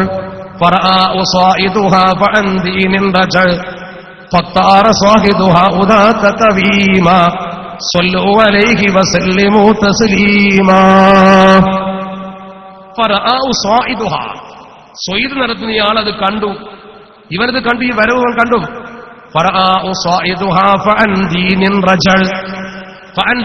അവന്റെ മതത്തിൽ നിന്ന് റജൾ അവൻ മടങ്ങി. ഫഖ്താറ അവൻ തെരഞ്ഞെടുത്തു. ഖുദാക കവീമ, നബിയെ നിങ്ങളുടെ ശരിയായ ദീൻ അവൻ തെരഞ്ഞെടുത്തു. അഷ്റഫുൽ ഖൽഖ് മുഹമ്മദ് മുസ്തഫ. ആ മൃഗത്തിന് വേണ്ടി ജാമ്യം നിൽക്കാൻ അഷ്റഫുൽ ഖൽഖ് തങ്ങൾ തയ്യാറായി എന്ന് പറയുമ്പോ നമ്മളൊരു മൃഗത്തിന് വല്ലതും പറ്റിയാൽ തിരിഞ്ഞു നോക്കുവോ? ഇല്ലല്ലോ. നമ്മളൊരു മൃഗത്തെ ആ രീതിയിൽ പരിപാലിക്കുകയോ ആ മൃഗത്തെ നമ്മൾ സൂക്ഷിക്കുകയോ ശ്രദ്ധിക്കുകയോ ചെയ്യോ? ഒരിക്കലുമില്ല. ഇത്തഖുല്ലാഹ ഫിൽ ബഹായിം എന്നൊക്കെ പറഞ്ഞാൽ നിങ്ങൾ വളർത്തുന്ന മൃഗങ്ങളുടെ കാര്യത്തിൽ നിങ്ങൾ പടച്ചറപ്പിനെ സൂക്ഷിക്കണം. അഷ്റഫുൽ ഖൽഖ് ത്വഹ റസൂലുള്ളാഹി സ്വല്ലല്ലാഹു അലൈഹി വസല്ലം. അങ്ങനെയൊക്കെ ഈ പ്രകൃതിയെയും ജീവജാലങ്ങളെയും കൃത്യമായി സ്നേഹിച്ചൊരു മനുഷ്യൻ ലോകത്ത് വരാറുണ്ടായിട്ടുള്ളത്. ആ മതത്തെക്കുറിച്ചും ആ ദർശനത്തെക്കുറിച്ചും ശരിക്കും പഠിച്ച് ചിന്തിച്ച് അതിൽ മുഴുകയല്ലേ നമ്മൾ വേണ്ടത്? നമ്മളെ മക്കൾക്കൊക്കെ അത് ശരിക്കും പഠിപ്പിച്ചു കൊടുക്കണം. അതിന് നമ്മളെ മക്കളെ ശരിക്കും ദീനി ബോധമുള്ള മക്കളാക്കണം. നിങ്ങളൊക്കെ നിങ്ങളെ മക്കളെ ശരിക്കും ദീനി ബോധമുള്ള മക്കളാക്കാൻ ആഗ്രഹിക്കുന്നവരാ. അല്ലാഹു നമ്മളെ മക്കളെ നന്നാക്കി തരുമാറാവട്ടെ. ആ മക്കളെ നന്നാക്കണമെങ്കിൽ ആദ്യം വേണ്ടുന്നത് മക്കൾക്ക് ദീൻ പഠിപ്പിച്ചു കൊടുത്ത മദ്രസയാണ്. മക്കൾക്ക് ദീൻ പഠിപ്പിച്ചു അള്ളാഹുവിന്റെ പരിശുദ്ധ ഖുർആന്റെ ഒരൊറ്റ ആയത്ത്. ഇത് മദ്രസയുടെ സമ്മേളനമായതുകൊണ്ടാണ് ഞാൻ പറയുന്നത്. വിഷയ വ്യതിയാനം നടത്തുകയല്ല, സമയത്തിന്റെ വളരെ കുറവുണ്ട്. 11 മണി ഇപ്പൊ തന്നെ. എത്രത്തോളം അറിയാമെന്ന് എനിക്കറിയില്ല. ഞാനേതായാലും ഇന്ന് രാവിലെ പോകുന്നു. പക്ഷെ നിങ്ങൾക്കത് മതിയാവൂലല്ലോ. അവിടെ ഞാൻ പറയുന്ന ഈ വിഷയം ശരിക്കും ശ്രദ്ധിക്കണം. അള്ളാഹുവിന്റെ പരിശുദ്ധ ഖുർആൻ ഒറ്റായത്ത് എപ്പോഴും തലേ കെട്ടിക്കോ. അള്ളാഹുവിന്റെ പരിശുദ്ധ ഖുർആൻ പറയുന്നു, യൗമ ലാ യൻഫഉ മാലും വലാ ബനൂൻ ഇല്ലാ മൻ അത്തല്ലാഹ ബിഖൽബിൻ സലീം. അള്ളാഹുവിന്റെ പരിശുദ്ധ ഖുർആൻ പറയുന്ന യൗമ ലാ യൻഫഉ മാലും വലാ ബനൂൻ, മക്കളും സമ്പത്തും ഉപകരിക്കാത്തൊരു ദിവസം വരാൻ പോകുന്നുണ്ട് കൂട്ടരെ. ഏത് മനുഷ്യനോട് വിളിച്ചിട്ട് ചോദിച്ചാലും എന്തിനാ നീ കട്ടപ്പെടുന്നത്? എത്ര കൊല്ലായി വന്നിട്ട്? ഞാൻ 10 കൊല്ലമായി, 15 കൊല്ലമായി, 25 കൊല്ലായി. എന്തിനാ അത്ര കഷ്ടപ്പെടുന്നു? മക്കൾക്ക് വേണ്ടി. മക്കൾക്ക് എന്തെങ്കിലും ഉണ്ടാക്കി വെക്കാൻ? അങ്ങനെ എല്ലാവരും പറയാം. അവനാന്റെ മക്കളെ രക്ഷപ്പെടുത്താൻ വേണ്ടിയിട്ടാണ്, മക്കൾക്ക് എന്തെങ്കിലും ഉണ്ടാക്കാൻ വേണ്ടിയിട്ടാണ്. അൽഹംദുലില്ലാ, നല്ലതാണ്. പക്ഷേ ഈ മക്കളും ഈ സമ്പത്തും ഇത് രണ്ടുമുള്ള നമ്മുടെ ഈ അധ്വാനത്തിന്റെ ഏറ്റവും പ്രധാനപ്പെട്ട ലക്ഷ്യം വിസെടുത്തും കണ്ട് പോകുന്ന ഈ മണലാരണത്തിൽ കിടന്ന് അടങ്ങാറാവുന്ന എന്തിനാ? മക്കള്, പണം. ഈ രണ്ട് സാധനം നിങ്ങൾക്ക് ഉപകരിക്കൂല, ഒരു ഉപകാരം കിട്ടൂല. യൗമ ലാ യൻഫഉ മാലും വലാ ബനൂൻ, ഒരു ദിവസം വരാൻ പോകുന്നത് നിങ്ങൾക്ക് മക്കളും ഉപകരിക്കില്ല, പണവും ഉപകരിക്കില്ല. ഇല്ലാ മൻ അത്തല്ലാഹ ബിഖൽബിൻ സലീം, സലീമായ കൽബുമായി പടച്ചറബിന് മുമ്പിൽ വന്നാലല്ലാതെ. ഖുർആന പറയുന്നു സലീമായ കൽബായിട്ട് വന്നാലോ രണ്ടും ഉപകരിക്കും. ഏതാണ് ഈ സലീമായ കൽബ്? സലീമായ കൽബ് ഉണ്ടാവലെങ്ങനെ? അത് ഇതിന്റെ തഫ്സീറിൽ മഹാപണ്ഡിതന്മാർ പറഞ്ഞു. 2 കാര്യമാണ് പറഞ്ഞത്. എന്താ 2 കാര്യം? സലീമായ കൽബുള്ളവനാകണമെങ്കിൽ 2 കാര്യമാണ്. ഒന്നെന്താ? അല്ലദീ അൻഫഖ മാലഹു ഫിൽ ബിദ്ദി വ അർശദ ബനീഹി ഇലൽ ഹഖ്. 2 കാര്യം. അല്ലദീ അൻഫഖ മാലഹു ഫിൽ ബിർ, തന്റെ കയ്യിൽ അന്ന് തന്ന പൈസ നല്ലതിന് കുറച്ച് ചെലവാക്കണം. നല്ലതിന് ചില മദ്രസക്കോ പള്ളിക്കോ ദീനി കാര്യത്തിനോ കുറച്ച് ചെലവാക്കുക. മുഴുവൻ കൃഷിക്ക് വെക്കണ്ട, ആവശ്യമൊക്കെ കഴിഞ്ഞിട്ട് മതി. നമ്മുടെ പണം നല്ലതിന് കുറച്ച് ചെലവാക്കിയാൽ അത് നിങ്ങളെ കൂടെ അവിടെ ഉണ്ടാവും. അർശദ ബനീഹി ഇലൽ ഹഖി, മക്കളെ നേരിന്റെ മാർഗത്തിലേക്ക് വഴി നടത്തുകയും ചെയ്താൽ. മക്കളെ നേരിന്റെ മാർഗത്തിലേക്ക് വഴി നടത്തുക. നേരിന്റെ മാർഗത്തിൽ വഴി നടത്തണമെങ്കിൽ മദ്രസയെ കൊണ്ടൊന്ന് ചേർക്കണം. ഉസ്താദുമാര് ശരിക്കും മക്കൾക്ക് ദീൻ പഠിപ്പിക്കട്ടെ, ഭൗതികത പഠിപ്പിച്ചോളൂ. കൂട്ടത്തിൽ എന്റെ മനസ്സിൽ തട്ടി നേരത്തെ സ്വാഗത പ്രഭാഷണത്തിൽ സൂചിപ്പിച്ചു ഒരു നഴ്സ് മരിച്ച സംഭവം. ഞാനതെങ്ങനെ പറഞ്ഞപ്പോ ഞാൻ പങ്കെടുത്ത ഒരു സദസ്സിലെ അനുഭവം ഞാൻ ഓർത്തുപോയി. കേരളത്തിലെ ഒരു പ്രധാനപ്പെട്ട സ്ഥാപനത്തിൽ പൂർവ്വ വിദ്യാർത്ഥികളുടെ വലിയൊരു സംഗമം നടന്നു. ഒരു വിഷയം അവതരിപ്പിക്കാൻ എന്നെ ക്ഷണിച്ചിരുന്നു.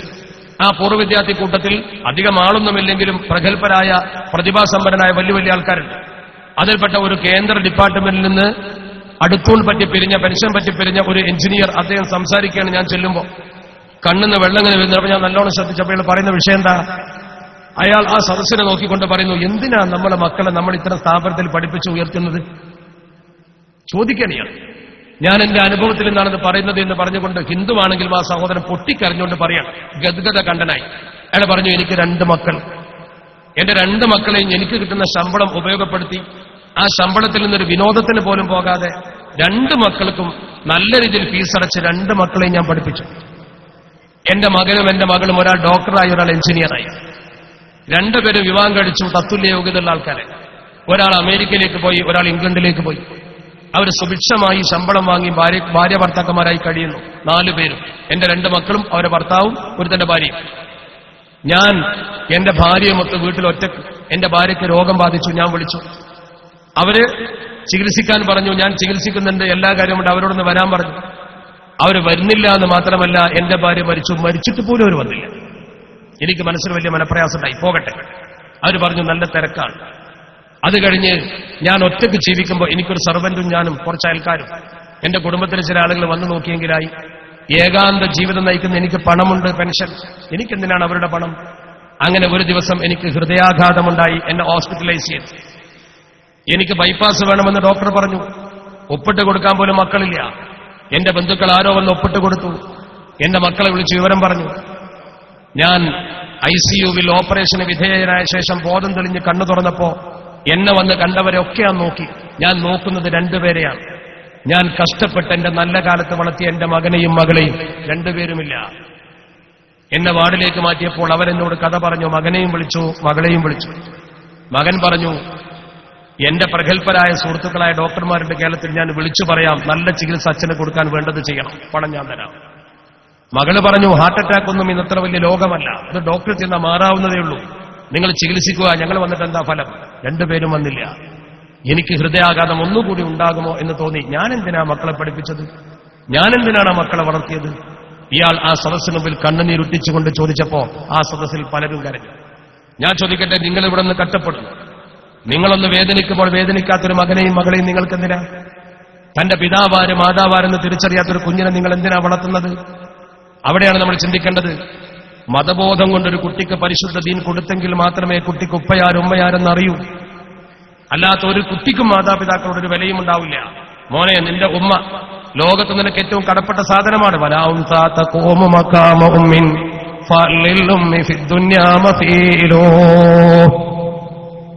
ആ കുഞ്ഞിനോട് ഇസ്ലാം ചോദിച്ച ചോദ്യമാണ്, നിന്റെ ഉമ്മാന്റെ സ്ഥാനത്ത് ഒരു പെണ്ണിനെ നിർത്താൻ കഴിയില്ല മോനെ. നിന്റെ ഉമ്മയുടെ സ്ഥാനത്ത് ഒരാളും നിന്നെ സ്നേഹിക്കൂല, നിനക്ക് സ്നേഹം കിട്ടൂല.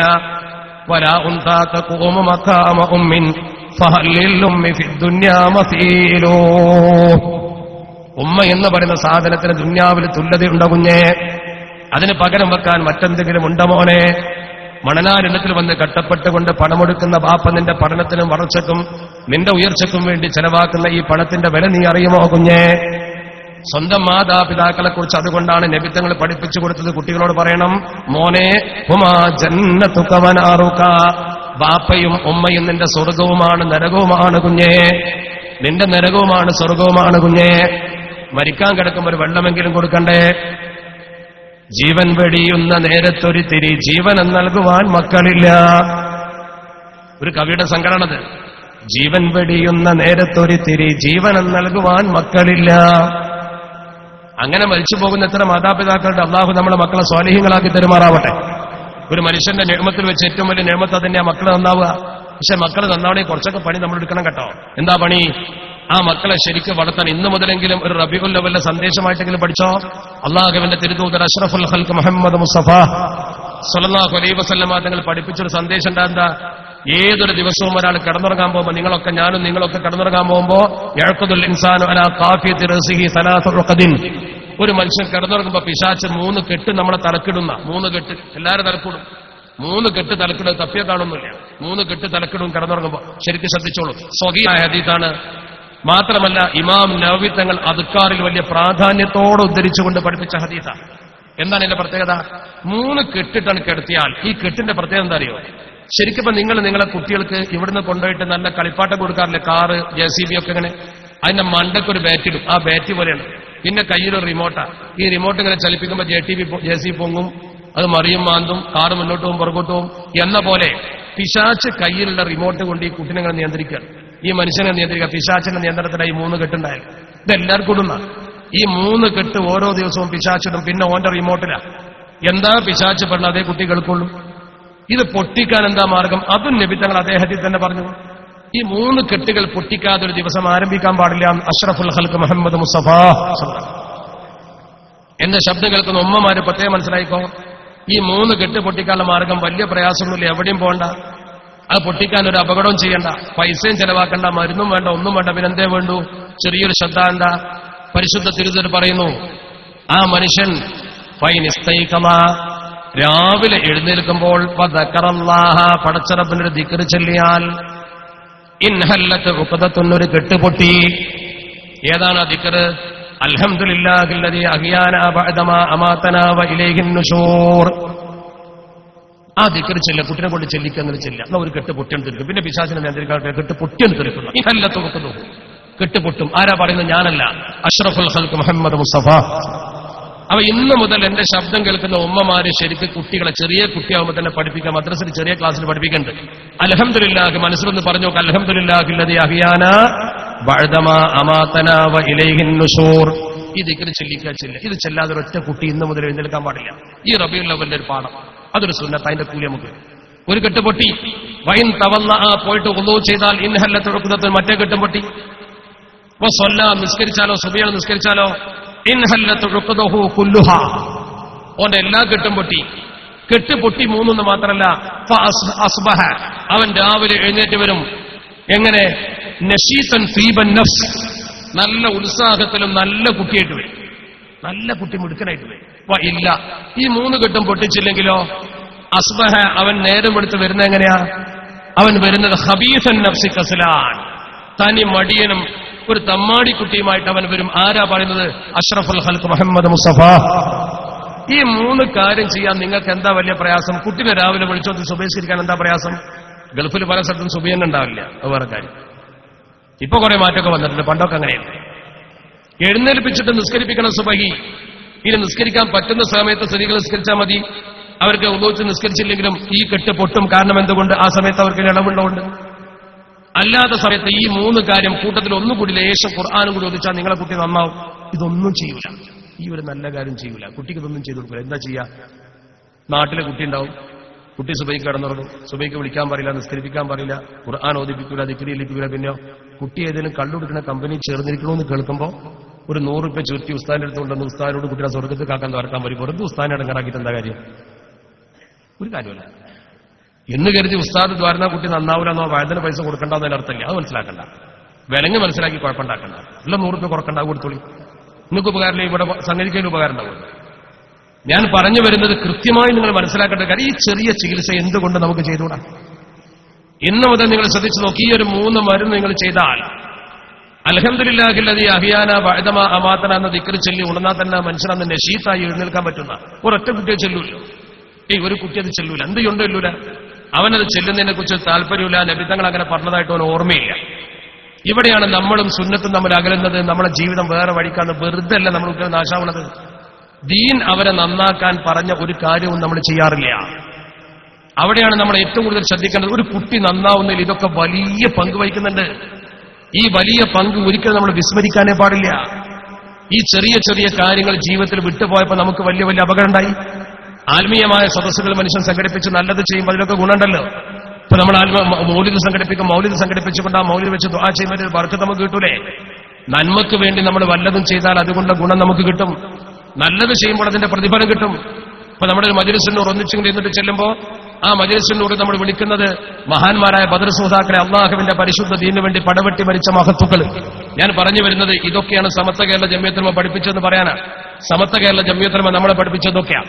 മജ്‌ലിസിനോട് നമ്മൾ ഇരുന്നിട്ട് അള്ളാഹുവിന്റെ ഖുർആൻ പറഞ്ഞു, യാ അയ്യുഹല്ലദീന ആമനുത്തഖുല്ലാഹ വബ്തഗൂ ഇലൈഹിൽ വസീല. ഓ ജനങ്ങളെ, വിശ്വാസികളെ, നിങ്ങൾ പടച്ചറബിന് തഖ്വ ചെയ്യണം. പോരാ, വബ്തഗൂ ഇലൈഹിൽ വസീല, പടച്ചറബിലേക്ക് അടുക്കുവാൻ നിങ്ങൾ വസീല തേടണം. അള്ളാഹുവിലേക്ക് അടുക്കുവാൻ നിങ്ങൾ വസീല തേടണം. വസീല എന്നാൽ ഇടയാളന്മാർ പടച്ചറബിനോട് ഏറ്റവും ബന്ധമുള്ളവരെ വിളിച്ചുകൊണ്ട് പടച്ചറബിനോട് വല്ലതും ചോദിച്ചാൽ, മോയിൻകുട്ടി വൈദ്യര് പറഞ്ഞു കേട്ടിട്ടില്ലേ? ബദറുൽ കുബ്ര എഴുതിയപ്പോ വെറും ഒരു കാവ്യമല്ല, കോഴിക്കോട്ട് കിൽസിന്റെ അകത്ത് അബൂബക്കർ കുഞ്ഞിക്കാദി കാദിയാകുമ്പോ ആ ദർസിൽ പോയി ഒരു മുത്തഅല്ലിമിനെ പോലെ ഇരുന്നിട്ട് ഉഹദ് പടപ്പാട്ടും ബദർ പടപ്പാട്ടും പഠിച്ചിട്ട് എഴുതിയ മഹാനാണ് മോയിൻകുട്ടി വൈദ്യർ. ഉഹദ് പടപ്പാട്ടിൽ അദ്ദേഹത്തിന്റെ ഗുരുനാഥനാണ് കിൽസിന്റെ അകത്ത് അബൂബക്കർ കുഞ്ഞിക്കാദി എന്ന് അദ്ദേഹം പറഞ്ഞിട്ടുണ്ട്. അങ്ങനെ ഇൽമ പഠിച്ചുകൊണ്ട് രേഖപ്പെടുത്തിയ ബദറുൽ കുബയുടെ ആമുഖത്തിൽ മോയിൻകുട്ടി വൈദ്യർ എഴുതി വെച്ച വരിയാണ്, ഉള്ളുറപ്പിലൊരുത്തൻ കോനിൽ ബിഹക്കിഹിം ദുഅത്ടുകിൽ, ബിരുത്തമേത് പൊശുത്തിലാകിലും കിട്ടും ഉത്തരം അജിലായി. ഉള്ളുറപ്പിലൊരാൾ ബദരീങ്ങളെ വിളിച്ചുകൊണ്ടൊരു കാര്യം പറഞ്ഞാൽ എവിടെയാണെങ്കിലും ശരി ഉത്തരം കിട്ടും, ഉറപ്പാ. അങ്ങനെയാണ്. ഖാലിസായ കരുത്തുകൊണ്ട് വിളിത്തും അൻപതിരിങ്ങള. ആ വാക്ക് നോക്ക്, ഖാലിസായ കരുത്ത് കൊണ്ട് വിളിത്തും അൻപതിരിങ്ങള. ഹാദിറുണ്ട് വിടത്തിലും തന്മുറാദ് പോൽ ക്ഷണം ഹസില. അങ്ങനെ ഒരു മനുഷ്യന് പറയാൻ കഴിഞ്ഞിരുന്നുവെങ്കിൽ അതിന്റെ കാര്യം എന്താ? അത് സംഭവിക്കുന്ന കാര്യമാണ്. അവരെ ഹക്ക് ജാഹ് ബറക്കത്ത് കൊണ്ട് പടച്ചറബിനോട് ചോദിച്ചാൽ കിട്ടും. ഇതാരാ പഠിപ്പിക്കുന്നത്? അള്ളാഹുവിന്റെ പരിശുദ്ധ ദീനാ പഠിപ്പിക്കുന്നത്. അഷ്റഫുൽ ഖൽഖ് തങ്ങൾ പോലും ഒരു വീട്ടിലേക്ക് കയറി ചെല്ലുമ്പോ പെണ്ണുങ്ങൾ ബദരീങ്ങളെ മദ്ഹ് ഇങ്ങനെ പാടുകയാണ്. അതിങ്ങനെ പാടുമ്പോ നബിതങ്ങളെ കണ്ടപ്പോ തിരിച്ചു പാടി, വഫീനാ നബിയുൻ യഅലമു മാ ഫീ ഗദിൻ. നബിനെ പറ്റി പാടി. നബി ഒന്ന് നിർത്ത്, നിങ്ങൾ നേരത്തെ പാടിയ ബദർ ശുഹദാക്കളെ കുറിച്ച് പാടിക്കോ, അതാണ് ഇതിനേക്കാൾ ഏറ്റവും നല്ലത്. അഷ്റഫുൽ ഖൽഖ് മുഹമ്മദ് മുസ്തഫ. നബിതങ്ങൾ വരെ ഇഷ്ടപ്പെട്ട സംഗതിയാണ്. നബിതങ്ങളെ സ്നേഹിക്കുന്ന വിഷയമായതുകൊണ്ട് ഞാനത് പറഞ്ഞത്. ഞാനീ പറയുന്ന വിഷയത്തിൽ നിങ്ങളുടെ മനസ്സ് വളരെ ഗൗരവത്തിൽ ഉൾക്കൊള്ളണം. നമ്മൾ മനസ്സിലാക്കുക, ഇതൊക്കെ നമ്മൾ പഠിപ്പിച്ച ഒരു പ്രസ്ഥാനത്തിന്റെ വാർഷികമാണ് നമ്മൾ ആഘോഷിക്കാൻ പോകുന്നത്. അതും കൂടി കൂട്ടിച്ചേർത്ത് പറയണമെന്ന് പറഞ്ഞുകൊണ്ട് സമയത്തിന്റെ അടുത്ത് അഡ്ജസ്റ്റ് ചെയ്യാൻ നിവൃത്തിയില്ല. ഇത്ര സമയം വരെ പോകാൻ പറ്റുന്നില്ല, പതിനൊന്നേക്കാലായി നിർത്താനായിണ്ടാവും. ഇപ്പൊ തന്നെ നിർത്താൻ എന്താ പറയാ, എന്തായാലും നമ്മൾ ദുആ ചെയ്ത് വരുമ്പോഴേക്കും നിരന്തരമായി നമുക്ക് കലക്കാവും. എനിക്ക് നീട്ടി പറയണമെന്നുണ്ട്, ഞാൻ അതിനായിട്ട് വന്നതാണ്. നിങ്ങളൊരു പക്ഷേ വല്ലാതെ നീട്ടിയാൽ ദുന്യാവെന്ന് പിന്നെ നിങ്ങളെ വിളിച്ചാൽ കിട്ടാത്തൊരു ഗതി വിടും, വലിയ ബുദ്ധിമുട്ടാവും. ഏതായാലും ഇരുന്ന ഇരുത്തവും ഈ സമയവും അല്ലാഹു നമുക്ക് ഖൈറായ അമലാക്കി തെരുമാറാവട്ടെ. എത്ര കുറച്ചിരുന്നാലും എത്ര കൂടുതലിരുന്നാലും ഈ സമയം നമുക്ക് പ്രയോജനപ്പെട്ടാൽ മതിയല്ലോ. നിങ്ങൾ ആലോചിച്ച് നോക്കി, ഈ സമത്വ കേരള ജംഇയ്യത്തുൽ ഉലമ എന്ന പണ്ഡിത സഭ ഈ സമൂഹത്തിന് ശരിക്ക് ദീൻ എന്തെന്ന് പഠിപ്പിച്ചു കൊടുക്കാൻ വേണ്ടി ആദ്യകാല പണ്ഡിതന്മാർ ഉണ്ടാക്കി വെച്ചതാണ്. ഇഖ്ലാസുള്ള പണ്ഡിതന്മാർ. വരക്കല മുല്ലക്കോയ തങ്ങൾക്ക് അല്ലാഹുവിൽ നിന്നുള്ള ഇൽഹാമിനനുസരിച്ചുകൊണ്ട് ബഹുമാനപ്പെട്ടവർ കെട്ടിപ്പടുത്തതാണ് ഈ പ്രസ്ഥാനം. അതിന്റെ 90-ാം വാർഷികമാണ് ആഘോഷിക്കുന്നത്. 90 വർഷത്തെ ചരിത്രം സമത്വം മുന്നിൽ വെക്കുന്നു. 90 വർഷത്തെ ചരിത്രം, 90 വർഷത്തെ സമത്വത്തിന്റെ വിശുദ്ധി. അവർ വിശുദ്ധന്മാരിത് കൊണ്ടു നടന്ന ആൾക്കാരും ഇതിന്റെ ആദർശവും വിശുദ്ധമാണ്. സമത്വയുടെ ആദർശം 100% വിശുദ്ധമാണ്. ആ വിശുദ്ധമായ ആദർശം കൊണ്ടുതന്ന മഹത്തുക്കളായ നേതാക്കൾ, ഒന്ന് നമ്മളൊക്കെ കാണുമ്പോൾ ബഹുമാനപ്പെട്ട റഈസുൽ മുഹഖഖീൻ കണ്ണിയത്ത് അഹ്മദ് മുസ്ലിയാർ, അല്ലാഹുവേ ആ മഹാന്റെ ബർക്കത്ത് കൊണ്ട് ഞങ്ങളെ കാക്കണേ തമ്പുരാനെ. നിങ്ങൾക്ക് അദ്ദേഹത്തെ കുറിച്ച് അറിയണമെങ്കിൽ നിങ്ങളൊന്ന് വന്നു നോക്കിയാൽ മതി. മലപ്പുറം ജില്ലക്കാരുണ്ടാവുമല്ലോ ഇവിടെ. പുളിക്കലടുത്ത് ചെറുമുറ്റം എന്ന് പറയുന്ന സ്ഥലമുണ്ട്. കണ്ണിയത്ത് സാറിന്റെ വീട്ടിന്റെ അല്പം ദൂരത്ത് 2 കിലോമീറ്റർ സ്വന്തം നാട്ടിൽ. ആ നാട്ടിലേക്ക് അദ്ദേഹത്തെ ദുആക്ക് വേണ്ടി വിളിച്ചുകൊണ്ടുവന്ന് മഴ കിട്ടാത്തൊരു സമയത്ത് മഴയ്ക്ക് വേണ്ടി ദ്വാരക്കാൻ വിളിച്ചുകൊണ്ടതാ. 2 കിലോമീറ്റർ അപ്പുറത്തെ. അത്ര അംഗീകാര നാട്ടിൽ. ചില ആൾക്കാർ അവനാന്റെ നാട്ടിൽ അംഗീകാരമില്ലാത്തവരെ കുപ്പായിട്ട് വേറെ നാട്ടിലേക്ക് പോകല്. ഇതങ്ങനെയല്ല, അതുകൂടി മനസ്സിലാക്കണം. സ്വന്തം നാട്ടിലേക്ക് ബഹുമാനപ്പെട്ടവർ വിളിച്ചു, 2 കിലോമീറ്റർ പുറത്തേക്ക് വിളിച്ചു, ദ്വാരപ്പിച്ചു. അദ്ദേഹം കരഞ്ഞു ദ്വാരന്നു. യാ വദൂദ് യാ വദൂദ്. കണ്ണിയത്ത് ഉസ്താദിന്റെ സ്വസിദ്ധമായ ദുആ കൂട്ടത്തിൽ അദ്ദേഹം അല്ലാഹുമ്മ അസ്കിനൽ ഉഇത വറഹ്മത വലാ തജ്അൽനാ മിനൽ ഖാനിതീൻ കരഞ്ഞിട്ടാണ് ദ്വാരന്നത്. ദ്വാര കഴിഞ്ഞ ആൾക്കാരെ കളിച്ചു. ആൾക്കാർ എഴുന്നേറ്റ് പോകുന്ന സമയത്ത് കണ്ണിയത്ത് അവിടെ ഇരിപ്പുണ്ട്. മൈക്ക് എടുത്തു വെച്ചിരുന്നില്ല.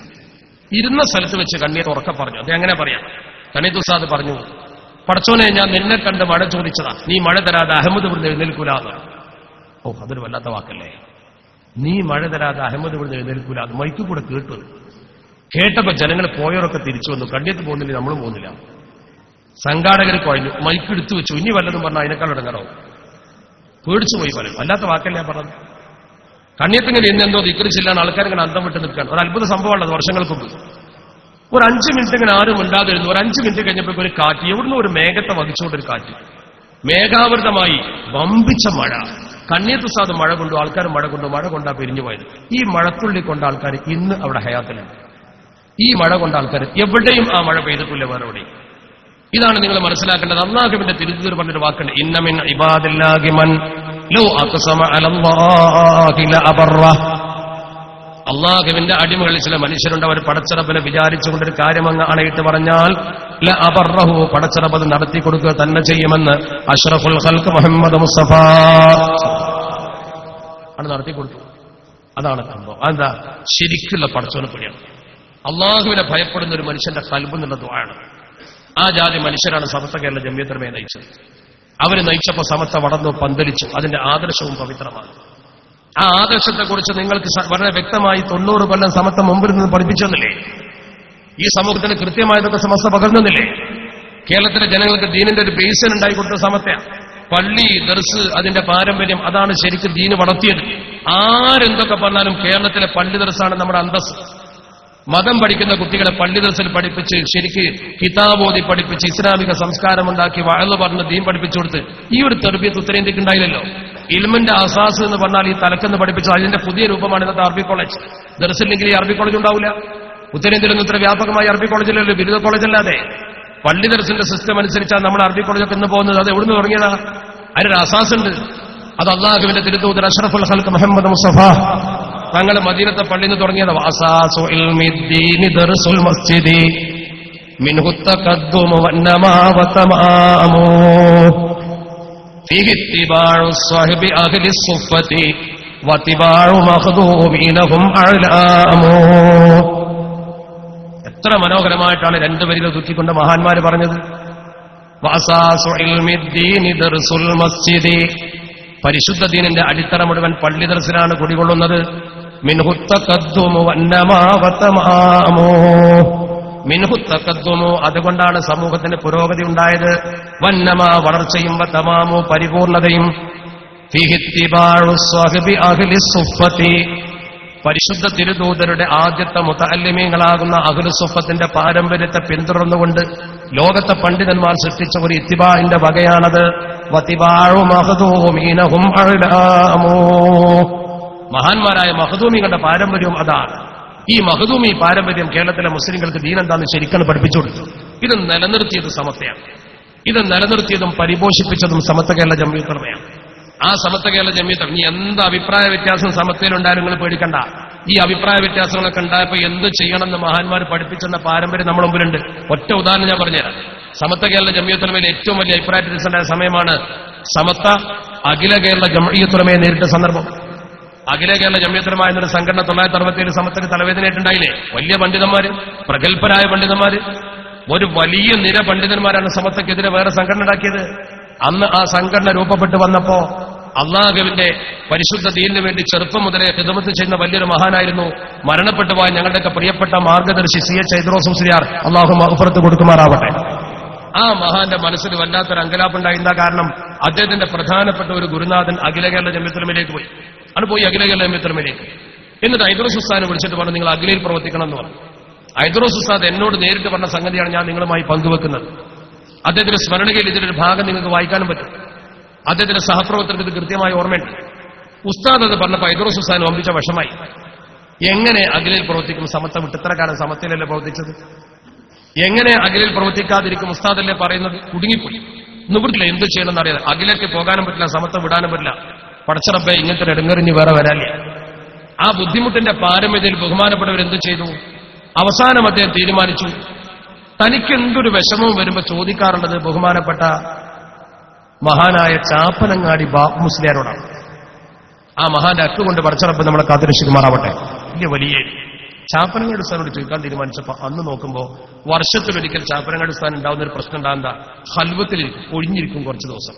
അന്ന് കോട്ടക്കലെ പാനപ്പുറ പള്ളിയിൽ വാതിലടച്ചകത്തിരിക്കുക, ആരും കാണൂല, ആരോടും സംസാരിക്കൂല. അത്യാവശ്യത്തിന് പുറത്തിറങ്ങും, പിന്നെ അകത്തേക്ക് പോകും.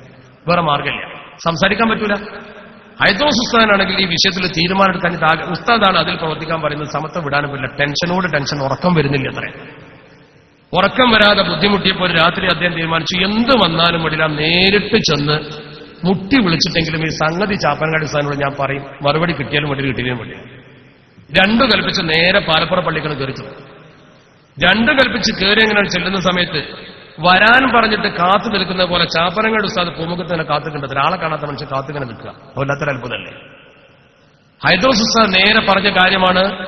നേരെ ചെന്നിട്ട് അസ്സലാമു അലൈക്കും എന്ന് പറഞ്ഞു. ചാപ്പനങ്ങാടി ഉസ്താദ് വഅലൈക്കും അസ്സലാം എന്ന് മറുപടിയും പറയും. രണ്ടാളൊന്നും വേണ്ടിയില്ല. ആ മൗനം തുറന്നപ്പോ ചാപ്പനങ്ങാടി ഉസ്താദ് ഐദ്രോസിന്റെ തുറത്ത് കൈവച്ചിട്ട് പറഞ്ഞത്രേ, ഇത് സമസ്തയാണ്, മഹാന്മാരാണ് ഈ സംഘടന ഉണ്ടാക്കിയത്, ഉറച്ചു നിന്ന് പ്രവർത്തിക്കണം, ബാക്കിയുള്ളതൊക്കെ പോയിക്കോളുന്നു.